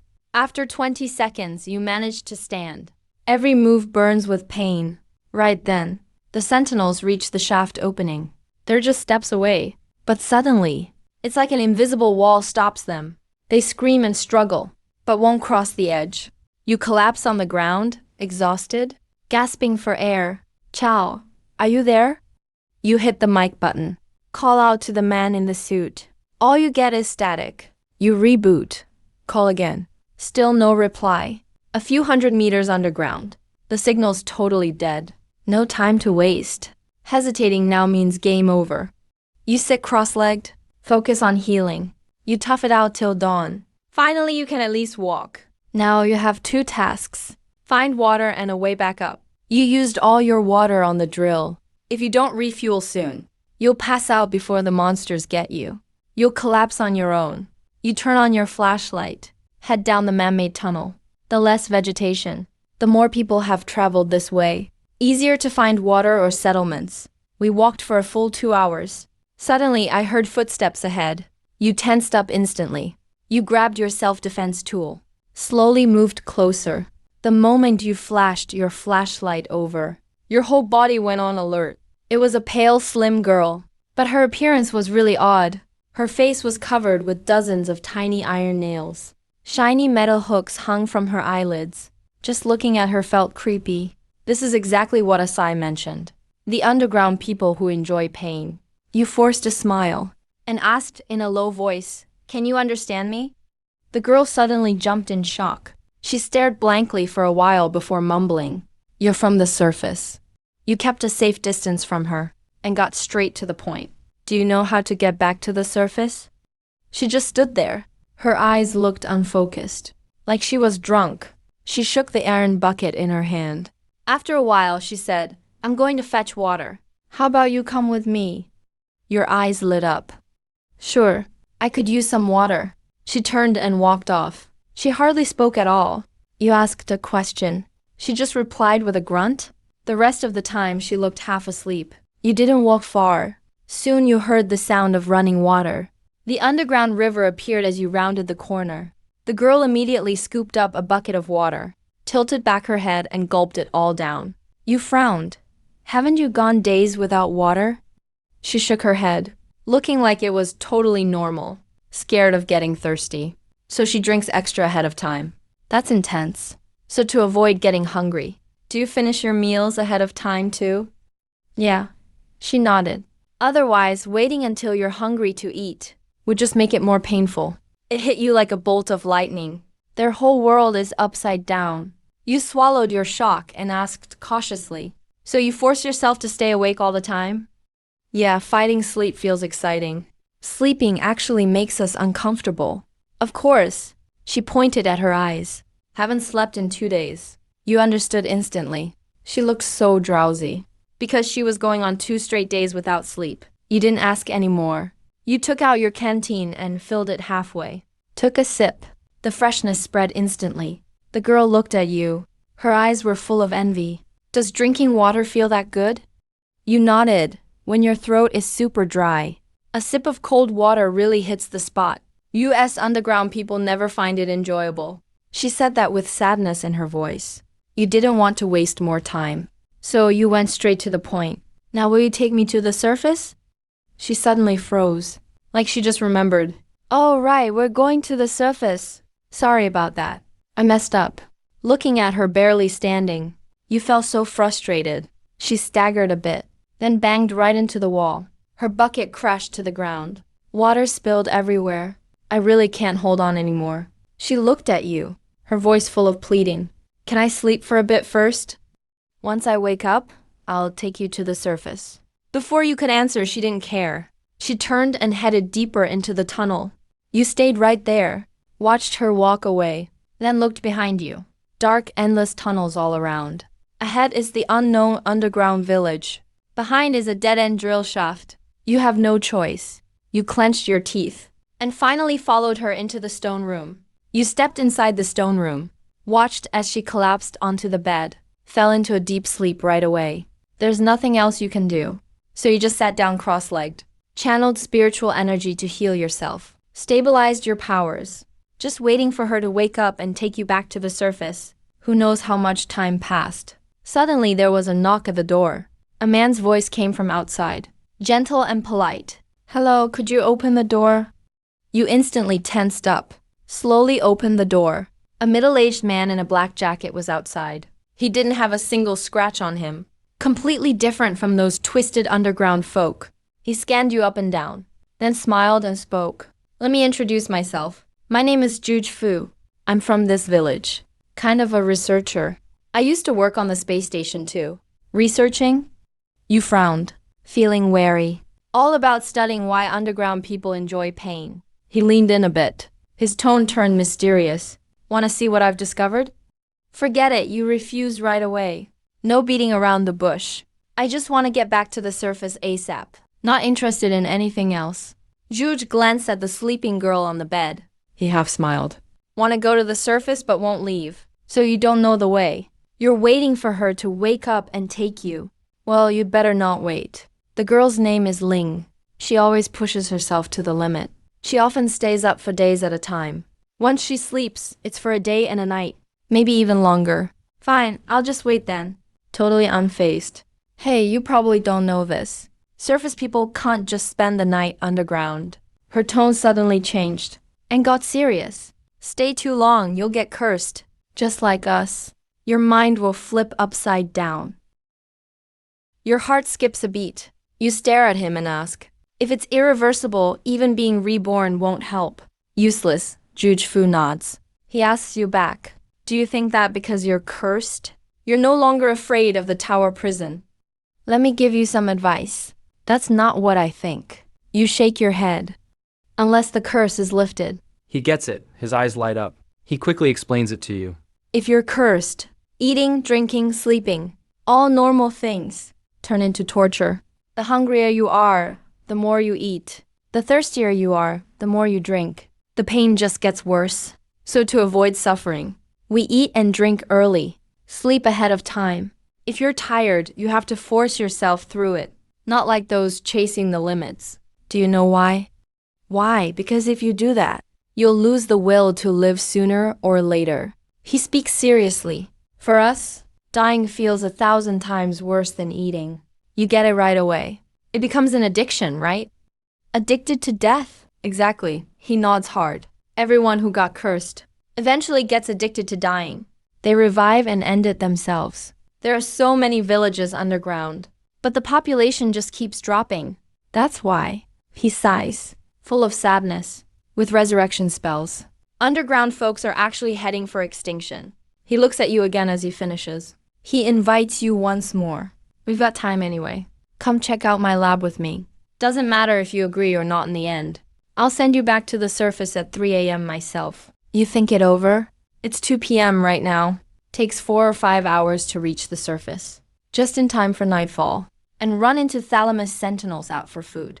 You hesitate a second. Then you get up. All right, I'll come check it out. Juge Fu instantly perks up, turns around and takes you toward his food. The moment you step in, you're stunned. The whole room is crammed with gear, flasks, microscopes, alcohol lamps, and a bunch of precise equipment you can't name. Compared to the rundown villages outside, it's like a whole different world. Pretty good, huh? He looks proud. People from here and nearby villages all helped out. After all, my research is to break the curse, trying to save everyone. You look around the place. Can't help asking, where's the power from down here? Underground with hydropower, 500 meters of drop. More than enough for my lab. He doesn't say more. Just goes straight to a radar-looking device. While fiddling with it, I've studied this for over 100 years. Still haven't found a way to lift the curse. This infrasound trap finally let me catch the source of the curse. Caught the curse? You freeze. He doesn't reply. Suddenly, he looks up and flashes you a smile. His eyes are full of feverish excitement. Before you can react, he hits the device switch. A wave of eerie, indescribable whispers instantly drills into your mind. It's horribly uncomfortable. Feels like your head just got hammered. Energy surges inside you. Your eyes go red in a snap. Fighting back your rage, you speak. You really used me as a test subject? Next second, your spiritual power bursts out. You vanish on the spot. Boom! Something slams hard. Juge Fu flies off like a cut kite. Smashes into the infrasound trap. The machine shatters instantly. Everything's in pieces. The lab is a wreck. He clutches his chest on the floor. Hurting bad, but still stares at you with mad excitement. Cyborg? No, I scanned you. No sign of implants. How are you so fast? That strong? You step up to him. Your look as cold as ice. Aren't you afraid I'll end you right now? He nods honestly, wipes the blood off his mouth. It was my dad earlier. You were right to hit me. Just a shame about the equipment. It'll take ages to fix it again. You brought that on yourself. Suddenly, footsteps from outside the door. Someone calls out, bro. You alright? It's nothing, just knocked over a lab table. You guys keep working. Juge Fu quickly calls out back. Waits for the footsteps to fade, then looks over with a wry smile. Bro, I really got no options left. I caught what seems like the curse's infrasound, but still can't prove it. Been stuck on this for years. You're the only normal person to visit down here in all this time. I had no choice. This research means survival for all the underground folks. You let it go.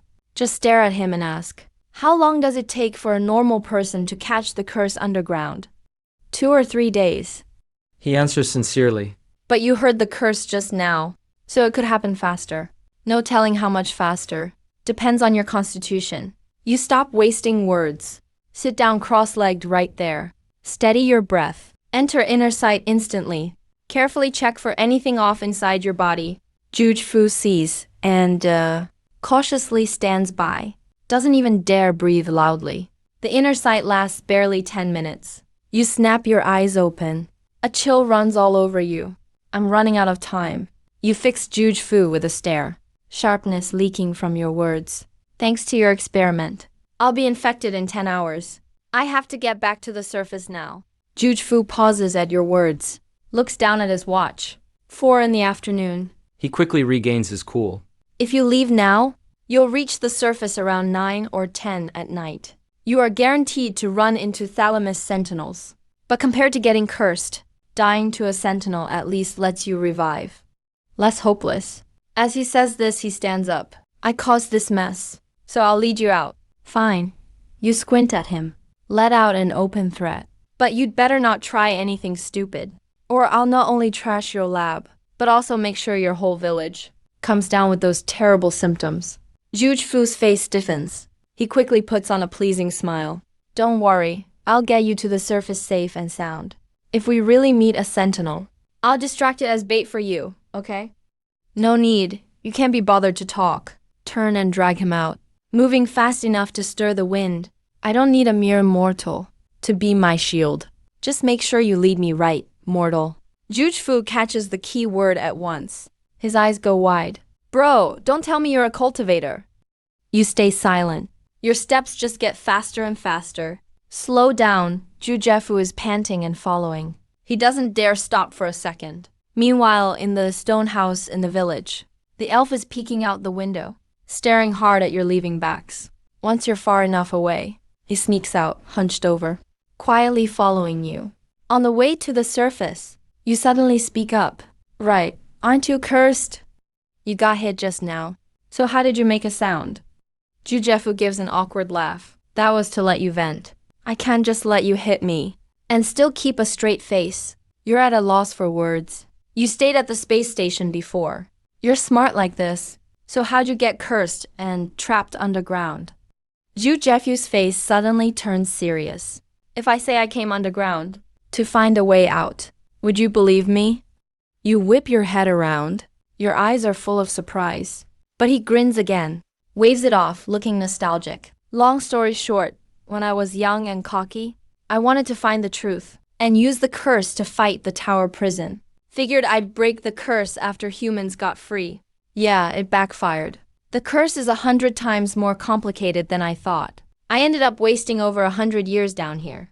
You look at him and nod respectfully. Doesn't matter why you started. Spending a century just to break the curse. I'm impressed. He sighs, a bitter look on his face. If I could do it over, I'd never come underground. He's full of regret. You all walk in silence. About half an hour goes by. You suddenly whip around and shout sharply, "Come out, don't make me do it." Wait, don't. It's me. Suddenly, a light comes on. The elf's face with the iron nails appears in the dark. Even gives you a friendly smile. Juju frowns instantly. Elf, why are you following us? There are thalamus sentries everywhere on the surface. Aren't you worried about your safety? You want to get totally lost or what? The elf can't win the argument. He turns to you right away, acting all righteous. I promised him before. I'd take him to the surface once he woke up. Not being able to talk. Doesn't count, just forget it. You cut Juju off. Alright, take him along. You just need to guide me underground. You don't have to go to the surface. It's not dangerous. Juju hesitates, then turns to warn the elf. You can follow, but without my permission. Don't run off. Got it? Got it. The elf nods obediently. You look at this and casually ask, he's a new life form, right? Juju laughs. Born and raised underground. Just went through one reshaping. Barely in his early 30s. That's like a kid for us. You all keep moving forward, getting closer to the surface. Just then, the headset you've worn for so long suddenly crackles. And you hear Asai's familiar voice. Chanfan, can you hear me? Hey, I hear you. You answer, calm as ever. No signal underground before. I knew you were still there. Asai lets out a long breath. Everyone else has to relocate. I forced the tugboat's autopilot to stay off. I've been waiting for daylight. Just head over when you can. I can't wait until morning. You reply seriously. The underground's affecting me. I have to get back to the surface within 5 hours at most. Or I'm totally done. What's going on? Asai is instantly confused. It's a long story. I'll tell you when I'm back. You don't bother explaining more. Just get to the point. I need to avoid the thalamus core and get back to the tugboat safely. Wait, let me get someone to help you. Don't head to the surface yet. After that, there's silence in your headset. He's probably gone to handle things. Juju hears everything clearly from the side. He can't help but sigh. You guys at the Space Force are really tight now. Even after losing contact for so long, the tugboat's still there waiting. Back in my days as a pilot, if I lost contact more than 8 hours, they just assumed I was out for good. The ones contacting me weren't even real station control. You explain calmly, I'm not an official tugboat pilot either. I came to the surface through my own channels. Wow, man. You're pretty well connected at the space station. You switched the topic right away. That whisper I heard in the lab. What was it? It's infrasound. Juju explains at once. The normal human ear can't hear it. My device converted it to an audible frequency. Now I'm 100% sure. This infrasound everywhere underground is the cause of the changes. You're a little helpless. So you made all this fuss. Just to prove this? A real researcher trusts the facts. If it's not proven, I won't take a single step forward. He says it with total confidence. You pause, then ask. That sound kept sending special syllables. What does it mean? How would I know? He shrugs both hands. It's just a natural wave pattern. Nothing special. You nod. And don't ask more. While talking, the three of you already reached the exit to the surface. Right then, Asai's voice comes through the headset again. Hey, can you hear me? I got someone to pull satellite surveillance. I can locate you precisely and tell you where the tugboat is. But how you dodge the sentries is all up to you. Got it. You reply simply. When can I move? Whenever you want. But before you head out, light some campfires so I can lock onto your position. Jujefu suddenly steps in. Chunfan, before you go, can you pass along a message to the person in your headset? Tell him I've been researching underground topics, but I'm stuck at a bottleneck. I'd like him to sponsor some lab equipment. I'm willing to share all my findings with him. You pass the message on to Asai right away and give a quick explanation. Asai has given a reply. We can help him, but we need to see the real stuff. Besides the research data, we also need some special underground plants. Otherwise, it would all be for nothing. No problem. That's fine.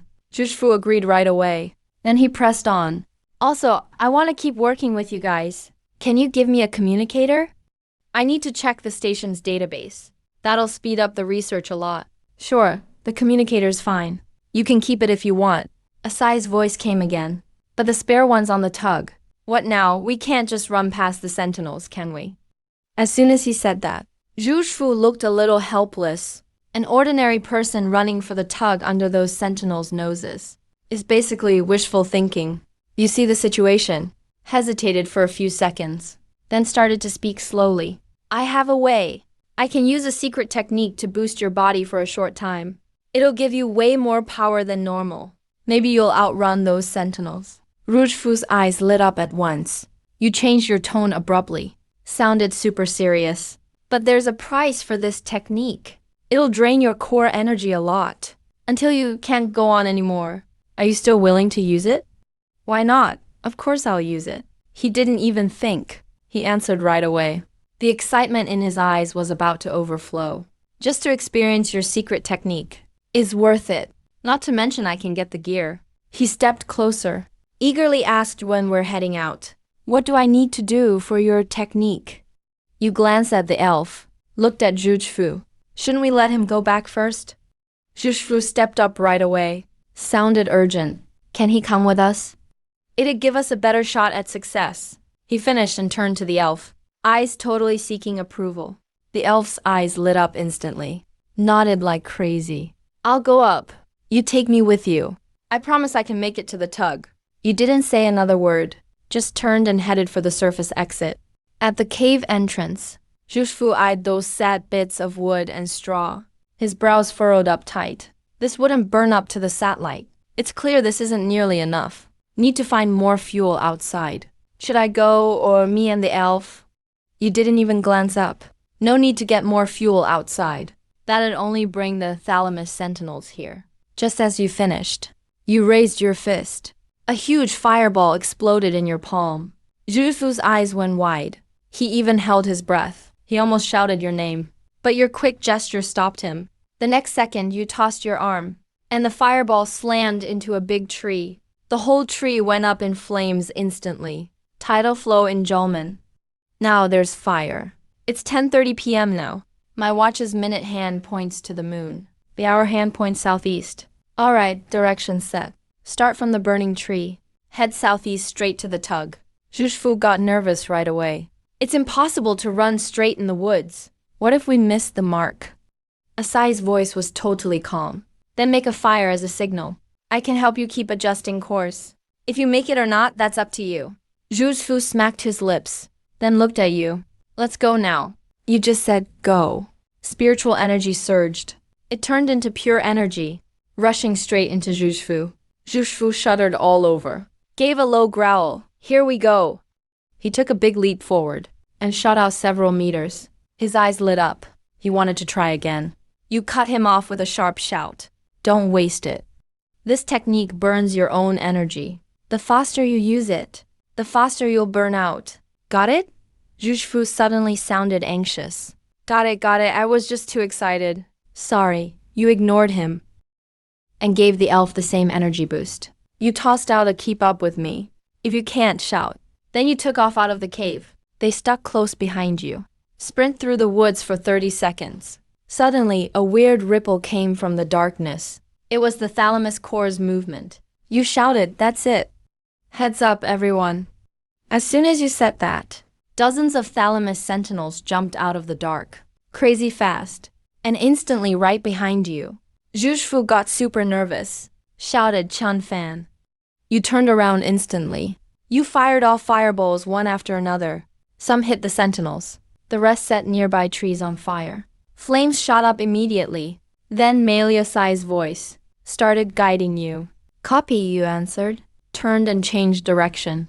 Kept running forward. The sentinels wouldn't stop chasing you. You kept throwing fireballs. Your inner power was almost gone. You couldn't waste any more. But you didn't stop running. You shouted back to Zhuzhu at the rear. Help hold them off as best you can. I'm taking the elf. Zhuzhu froze. Didn't react. Huh? Your voice was sharp and firm. Let the elf take the gear back. You stay behind. Cover us, hurry. No time to think. Zhuzhu turned and ran. He charged at the sentinels with everything he had. You heard fighting behind you. After just a few seconds, everything went quiet. The elf saw it all. Face calm, not showing any extra emotion. Stuck with you and kept running. You ran for another minute. Light finally showed ahead. You whispered, found the tug. Melia Sai sounded relieved. Great. What about Zhuzhu who was with you? He's gone. He's gone. The elf is still here. He'll bring the gear back. The gear doesn't matter. Asai cut you off. Just dump the gear on the ground as a marker. Let Zhuzhu find it in the daytime himself. I want the elf to go with you to the station. Someone wants to study him back at the forest base. Ask if he'd be okay with it. You turned to the elf. Told him exactly what she said. The elf bit his lip, looking torn. While talking, you reached the tug. Dozens of sentinels rushed in. You fired some more fireballs to force them back, and took the elf straight to the cockpit. Have you decided yet? The elf looked around the cockpit, grabbed your sleeve. I'll go with you. All right, you replied. You tossed out the glowing lamp and spare communicator, threw them out of the cockpit, and pulled the control lever. The tug slowly lifts off. The moment you take flight, suddenly you remember something. Earlier, you asked me to revive someone on the surface, but I missed it. Whatever, Asai says with a laugh. So many things went wrong this time. But you still brought back all the resources. That's already impressive. Not to mention you even brought back a subterranean. That's a huge accomplishment. You glance at the elf cowering next to you. By the way, what about the elf? Keeping him here on the station. Isn't gonna work? He doesn't have any ID here. He can't stay long once Asai's research is done. Either send him back to the surface with the tug, or let him reset himself and return underground. Your eyes light up. Then just wake up Zhuzhu on the station. No, or he'll share your research. And use your database. Win-win, you're overthinking it. Asai instantly rejects bringing him to the station. Waking up unregistered personnel on your own is a serious violation. You'll get kicked out. You don't dwell on it. Just lean back and wait for the tug to dock with the station. 30 minutes later, docking procedure begins. Timer ends. System notifications sound one after another as the hatch slowly opens. It's midnight now. Capture complete. Pilot, you can exit. You take the elf and exit the tug. Asai's already waiting in the service cabin. He walks up and pats your shoulder. Welcome back. You spent 2 nights on the surface. Came back safe and sound. And brought all the resources. You're really skilled. After that, he looks at the elf behind you. Stares for a second, then speaks. You must be the elf. Welcome. The elf doesn't say a word and tries to hide behind you. Asai looks a bit awkward. Quickly shifts his gaze to your backpack. Are these plants medicine? Pick them on the surface. You reply calmly. I wrote it in my report. These are the licorice roots I was supposed to cultivate. Found someone who knew about it, made a trip to the surface. Also did some scouting to earn points. Asai squints at your bag, thinking, then asks about the ore you got, besides what you turned in. I'll change the rest to points for you. Transfer to your terminal. Of course, our guild will take a cut. Is that okay? No problem. You not? No way, you guys work for nothing. By the way, Asai suddenly remembers. I couldn't get you those fortune gods or great plans, but I heard someone owns a 200-year-old ginseng root. Hearing ginseng, your eyes go sharp. In the cultivation world, old enough ginseng is top-notch. For the foundation pill you want to make, the fortune god and taboo herbs need over 100 years. But with this 200-year-old ginseng, you could lower the age requirement to just 20 or 30 years. In the warehouse, you stare at Asai. Straight to the point. How do I trade for that ginseng? Asai shrugs. The owner doesn't really want to sell. Their requirements are high. 4.4 million points. Not a single point less. 4.4 million, you're stunned. You do the math instantly. As head of the greenery unit, you only make 30,000 points a month. Even if you save every point, it'd take you 12 years to afford it. The officer sees your face drop. He quickly says, don't look so down. Our guild can help you. You look up right away. How will you help? Are you guys covering the 4.4 mil? I'd love to. I see you're full of potential. Asai says seriously. But you have to convince more than half the guild. Then it's possible. How do I do that? Show them what I can do. Just showing skill isn't enough. Asai makes it clear. Anything you can do, the station's enhanced people can too. We can't just give away 4.4 million for nothing. You need to complete missions. Make real contributions. Let them see your value. You stay silent, waiting for him to go on. No rush, Asai says. The station and internal channels will have tough missions every now and then. Perfect for you to prove yourself. You immediately agree. Already thinking about doing both. Take missions to earn the guild's approval. And use the herbs you got on the surface to make pills and sell them. Then you switch topics. The station's 3D printing room. Do you have any connections there? Maybe, but management keeps it tight. Special parts never get approved. I'm not making anything big. Just need a container. 1/2 meter tall, heat-resistant.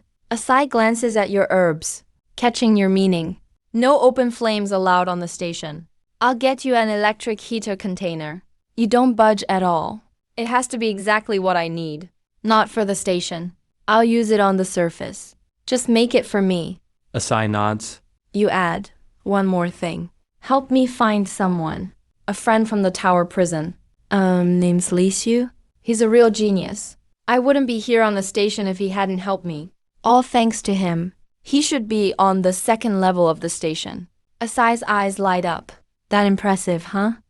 All right, I'll let you know as soon as I hear anything. He leaves with the elf right after. You also walk out of the service cabin. Your cultivations hit the late-stage bottleneck, so you stop pushing yourself. In the days that follow, you handle your area's duties as usual. After work, you walk around the station. More than 10 days flew by. Asai comes to you again. You're meeting in the atrium in the green plant zone. He gets right to the point. Juge found the communicator. He contacted us last night. And handed over some research data. But that's not what I'm here for. I'm here to talk about a mission. Your eyes light up instantly. Is there a mission for me now? Yeah, he lowers his voice. Have you heard of Europa Station? You're surprised. There's another station? Of course, Asai pushes back. Haven't you ever thought it was odd? It's all Waxia people here. There's not a single different face. You follow up. So everyone else is on Europa? Not all. There are 3 human space stations left. 3, Asai nods. He quickly sorts it out for you. The biggest is our Sky Dome. Then there's the old International Space Station, now called Heaven. And finally, Europa. That one is full of foreigners. You skip the details, cutting straight to the point. So this mission is about Europa, right? Asai glances around, makes sure no one's around. He lowers his voice even more. Something happened at Europa Station last month. You raise an eyebrow, waiting. He keeps going. People dying then reviving isn't a big deal here. As usual. Our station and Heaven both send ships to help. But then Asai's tone shifts. But this time, almost everyone sent didn't make it back. Over there. Even after reviving, they couldn't remember what happened. You instantly get why he's here. You want me to find out what's really going on at Europa? Right?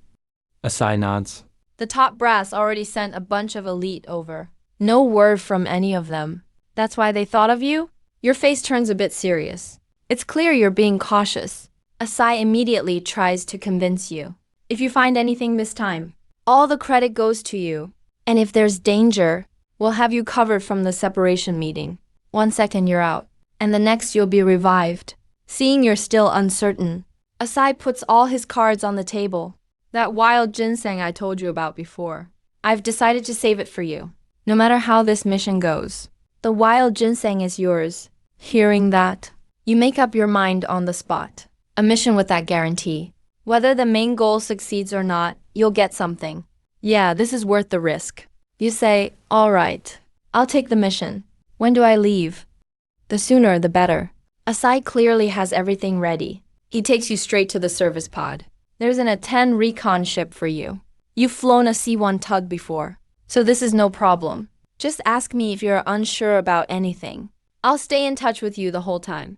After a long wait, the ship undocks and races toward Europa Station.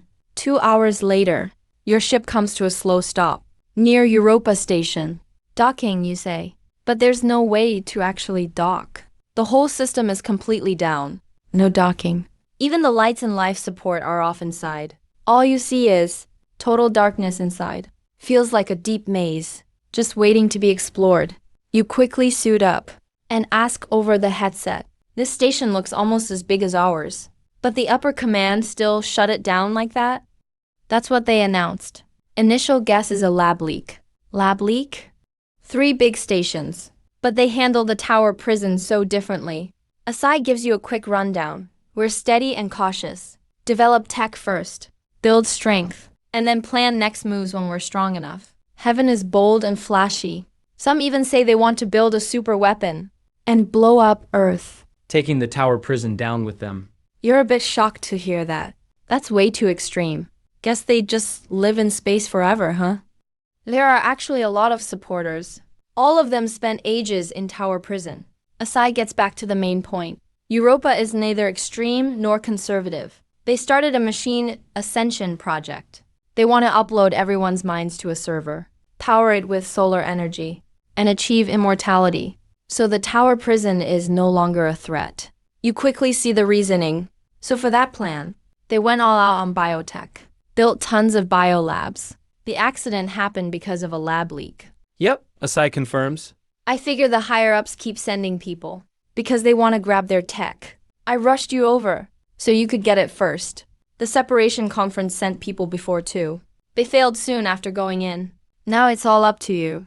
After he says that, you're fully suited up, moving carefully.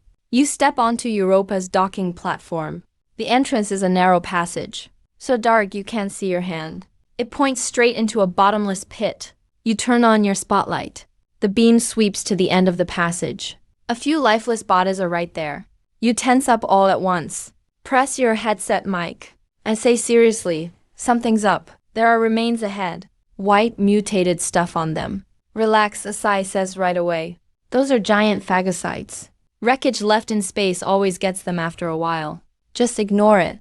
You push down your discomfort and keep walking into the darkness. After about 100 steps, you hear shouting with a foreign accent in the dark. Your hand flips off the spotlight above you and switch your headset to pickup mode. A few seconds later, Asai translates in real time. He says he heard your footsteps, tells you to quit hiding, and to come over now. You frown hard. He's lying. I was walking quietly. There's no way he heard me. Then don't rush it. Move a bit closer. Shine your light to check things out. You edge closer to the source of the sound. Just as you get near, a wave of terror hits you and explodes in your mind. You collapse to the floor. Your head's buzzing. What happened? Are you okay? Asai's voice suddenly sounds worried. You steady yourself, face looking grim. I got hit by some kind of psychic attack. Does current technology allow that? Never heard of it. Asai is firm. Science hasn't even proved souls are real. There's no way to make something like that. Interesting. You call out in broken foreign language into the dark. Since we're both on the same path as friends, why hide from each other? The moment he heard your accent, He switched to Chinese right away. you're from Huaxia. You just laid it all out. Your tone was intense. If I'm right, you're a cultivator, aren't you? The other person's voice hesitated for a moment, then couldn't hide the interest. Wait, you're like those in Waxia novels? The immortal cultivators. You didn't answer, just stood still, not moving an inch. Kept closing in. So all those who came to support Europa, you handled them? I only took out a few. He spoke flatly. You've seen the situation on the ground. Most people failed after going deeper inside. Why did you make a move? Are you human or ghost? He didn't answer directly, but gave you an option instead. You have a drone on your ship. If you're that cautious, I'll just fly the drone over and take a look. That way feel safe. You turned around and went back to get the drone. You controlled it to slowly fly toward the voice. Light suddenly came on ahead. On the drone's screen, a lab covered in precise machinery appeared. You called out, asking if the station still had power. It's backup power. Not much left. The voice replied calmly. It's only because of that bit of power that I've made it this far. As soon as he finished speaking, the lab door opened automatically. You flew the drone inside. Right in the center in a glass container, there was an intact human brain. Microphones and speakers connected to the container. The voice talking to you earlier was coming from the speaker again. Feel better now? I'm just a brain sitting here. All I can do is mentally influence people. I have no other threat. You weren't fully convinced. Stayed and kept questioning. Why did you stop those people? Why did you attack me just now? What were you after? The brain answered straight up. I stopped them because they were heading my way. I didn't want to be found, so I intervened. As for you, he changed his tune. I influenced you. Just because you have a normal body. My psychic power is strong. Strong enough to guide someone like you. I attacked just now, hoping to suppress your mind, so you'd get me out of here. I just didn't expect. Your mind was way stronger than normal. I failed, and revealed my location. You raised an eyebrow. Why does it have to be a normal human? What about enhanced crews? You don't know. The brain sounded surprised. To prevent enhanced personnel from malfunctioning, everyone's equipment comes with control chips. With those chips, I can't affect them at all. That suddenly made more sense to you. Thinking about it, it's logical. Then you asked if you want to escape so badly. Why not just reset yourself? You could be revived anyway, right? The brain let out a bitter laugh. Resurrection only works for humans like you. I'm not if I disappear. That's really the end for me. You stared at the device on the screen. You're clearly a vessel for human thought. So how are you not human? Well, what if from the day I existed, all I ever had was this core? The brain replied, no full body, no name, no history. I've never even experienced what it's like to be a real person. Someone like me. Resurrection wouldn't count. Suddenly you understood. This was an artificial core. You laughed, tone playful. Why'd you spill all your secrets to me? Aren't you afraid I'll just wipe you out? First, I'm not scared of death, the brain said calmly. Second, when I met you, I read your tone and expressions. Analyzing your personality, telling you everything, was my best chance at survival. To put it simply, he added, you care more about empathy than force. You raised an eyebrow. Interesting. The brain kept going. Cooperation only happens when both sides need something. Just leaving a good impression isn't enough. Let me tell you my worth. I'm a byproduct. Created during Europa's top-level tech research. Basically, I'm a supercentral processor. Any problem, I can figure out the best solution almost instantly. Take me with you. It's like having a brilliant think tank. You stayed silent. A girl asked, how do I know you won't scheme against me? While offering solutions? Easy, the brain replied simply. Find me a body, so I can be a real person. Then I'll join your side. With that connection, we'll naturally build trust. That actually makes sense. You agreed right away. Very firm. I'll take you with me and help find you a human body, following the brain's instructions. In no time, you took the glass vessel out safely, holding it tight. You spoke to Chao Jing over the headset. How about we just head back now? Now that we've got this trip is totally worth it. Not so fast, you didn't take his advice. You looked down at the brain in your arms. Are you familiar with the layout of the Europa station? We can keep going. But my brain just blurted that out based on my calculations. Let's move forward. There's about a 6% chance we'll die up ahead. That probability doesn't mean much to you.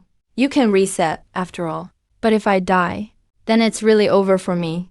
So here's my suggestion. If you really want to keep exploring, take me back to the ship first. Then you go alone. A 6% failure rate. You look around the lab. You pick up a piece of scrap metal in the corner, right in front of the brain. You let your energy surge. You fold the hard metal plate with pure strength. And finally, crush it into a dense metal ball. The brain, always calm, shows real shock for the first time. Wait, you actually practice cultivation? Or do you have superpowers? You just give a mysterious smile. You don't answer directly. So what's our failure rate now? The brain quickly calms down.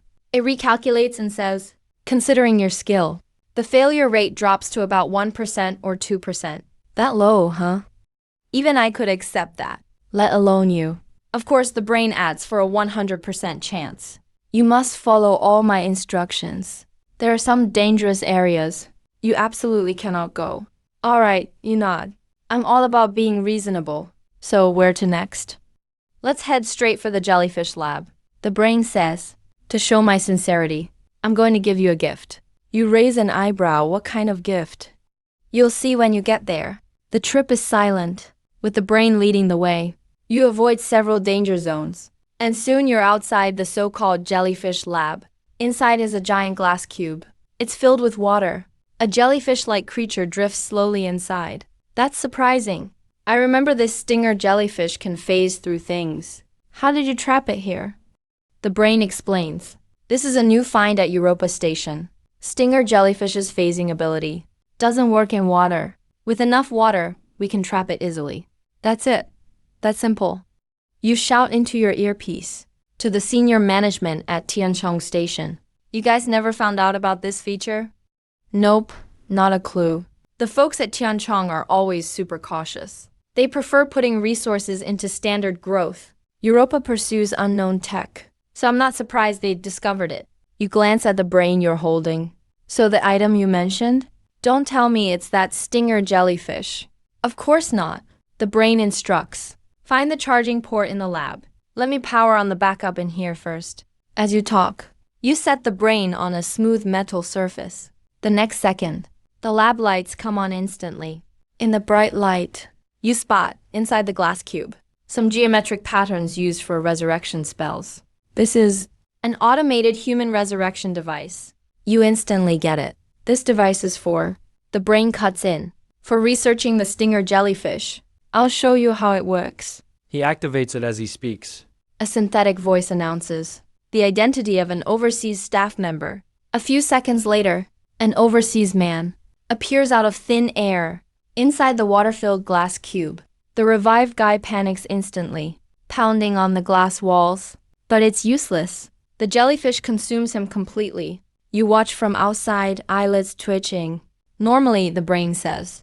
After absorbing a few, the jellyfish phases out. But now it can't escape. Saying that, he activates the device again.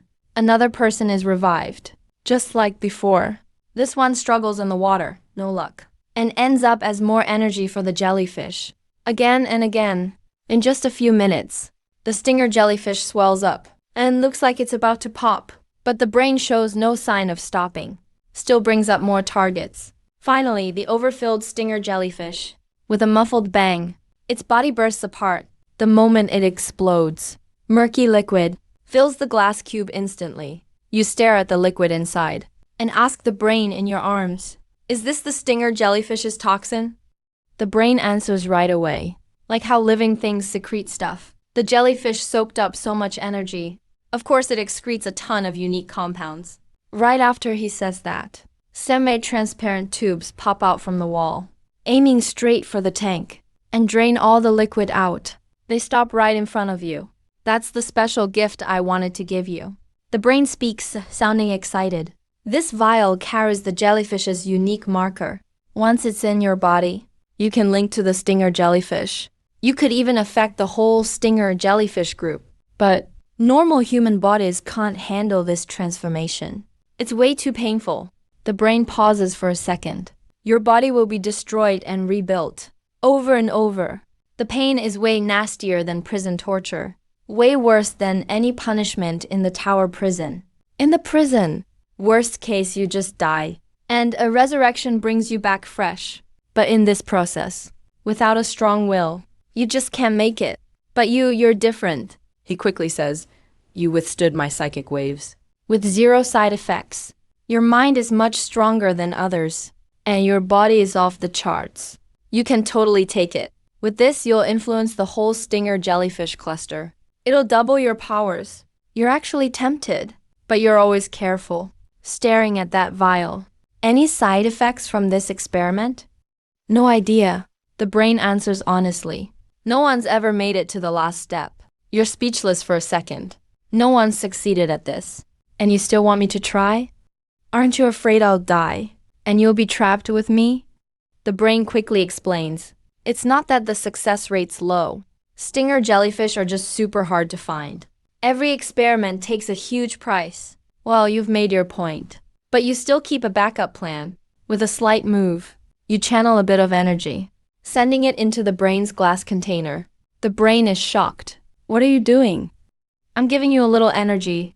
It's good for you, won't hurt you. You can absorb it too. But then you change the subject. With an undeniable sense of pressure. If I'm gone, no one will help regulate your spiritual power. You won't survive. Got it, my brain processed it instantly. Sighed helplessly. So you still don't fully trust me? Yeah, you're being blunt. We did just meet, after all. He stopped dwelling on it. You immediately grabbed the vial. When does the experiment start? Anytime, just absorb it. You didn't waste any more words.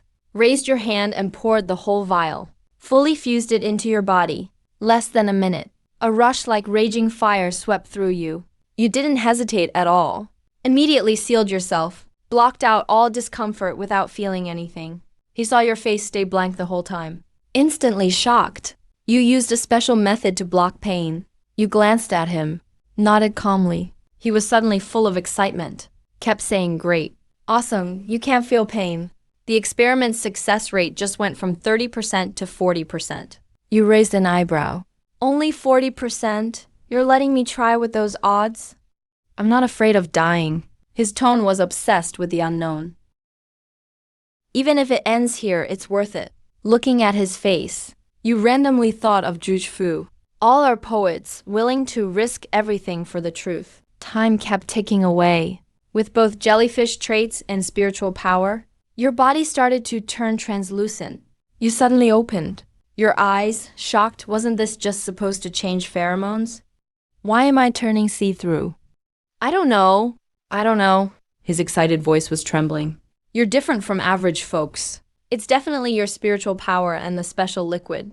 They're reacting unexpectedly. You immediately sat cross-legged, entered a meditative state. Sure enough, your spiritual energy inside is stimulating your whole body in a strange way. You guessed right. It's definitely from the spiritual power. He shouted in surprise. You're getting more and more translucent. Are you okay? You didn't answer? You slowly stood up, stretched out your right arm, and reached straight for the lab wall. Next second, under his shocked gaze, your right arm passed straight through the solid wall. This is phasing. You actually mastered phasing. His voice was full of shock. You withdrew your arm, carefully sensing the changes inside you. Phasing uses up spiritual power. It's not sustainable. Only use it at critical moments. That's still insane. He instantly calmed down, reminded you quickly. Unless you absolutely must, never let your whole body phase. Otherwise, on the space station, you'll drift straight into space. On Earth, you'll fall straight into the planet's core. You gave him a solemn nod. Thanks for the warning. Being able to master this feels like a favor. No need to thank me. He instantly jumped in, reminding you of your promise. Just help me find a human body. You got such a big benefit. You've grown more trusting of him. Should we head back now or go deeper? Beyond this is Europa's core, the Ascension Zone. I have no info about what's inside. It's your call. You're always cautious. So you decided to turn back now. But then, a sudden alarm blared in your headset. Chunfan, are you still there? You frowned. Yeah. What were you just doing? Sorry about that. We just got some intel. Had to double check. Asai said seriously. I just found out. The anomaly at Europa Station is all because of a problem in the Ascension Zone. The brain immediately explained. The Ascension Zone is the core area where the most advanced consciousness transfer tech is developed. Right, Asai replied immediately. Word is Europa's mechanical ascension project succeeded. Almost half the people managed to transform. That's why the higher-ups from Skydome and Paradise keep sending people over. They all want this tech. His voice was full of longing. Chanfan, once we have this tech, humans won't need resurrection anymore. No need to fear the tower's prison. You didn't rush to answer? Turn to look at the brain in your arms. He quickly analyzed. If it was before, I would have advised against it. But now you have phasing as backup. If major trouble shows up, just phase through the perimeter. Launch the ship. Let autopilot pick you up. So basically you have little to worry about. That gave you plenty of confidence. You immediately asked, do you know the way to the core area? Past this lab. Take the corridor at the third fork ahead. All right, let's go. With that, you quietly moved in the direction he showed. The narrow, dark hallway. With your heightened senses, you heard equipment being broken up ahead.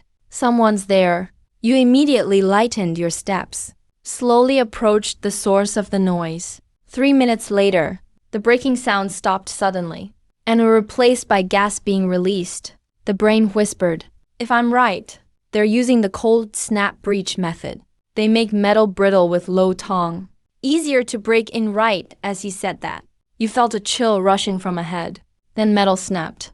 Someone outside spoke happily. Finally got Eddie's drone open. Ready yet? Don't worry, boss already flew in. Just confirmed it's the Ascension Zone ahead. No living people inside, but lots of the brains. The guy called boss paused, told the drone to be careful. Don't touch those things. Footsteps sounded. The group went straight into the Ascension Zone. You listened quietly. A moment later you said 6 people in total. Brain was instantly shocked. You can even figure that out. You chuckled. When it comes to calculation and knowledge, I'm not as good as you. But when it comes to stealth tracking, you're not even in my league. With that, you silently followed that group and snuck into the Ascension Zone. Right in the center of the hall was a huge pool, about 30 meters long and wide, connected to complex wiring. The other end of the wiring, all gathered on the ceiling, over there, hung an enormous brain, blown up 100 times. Grand and bizarre. What is this scene? The leader of the 6-person squad couldn't help but sigh. He sounded completely shocked. Just then, the hall's loudspeaker suddenly went off. That giant brain actually had self-awareness. First, it spoke in a foreign language, saying everyone, welcome to the real paradise. then It repeated in Chinese, I found you. Let me introduce myself. The voice from the giant vessel rang out again. I'm the final product of the Europa Ascension Project, the collective consciousness of humanity. You can call me the collective. The tech in the squad was instantly shocked. How is that possible? The final product should be a data network. How could the core be a physical entity? Because with current technology, it's impossible to fully digitize everything. The collective sounded calm. To achieve true mechanical ascension, we'll need at least another 5,000 years. But we can't wait that long. With a brief laugh, it dropped a shocking truth. You probably don't know this yet. Whether it's the top management of Paradise Station, or the friend hiding in the shadows, and the leadership of Skypillar, ever since the tower prison appeared, no one's died anymore. The whole 6-person team froze. Their faces said they couldn't believe it. Even Aoi, far away at Skypillar Station, shouted in her headset. It's true. The collective ignored everyone's shock. It went on, saying that not dying doesn't mean you'll never die. It's been over 4,000 years. All the leaders at every station are reaching the human lifespan limit. We're facing final extinction. His voice suddenly turned hysterical and wild.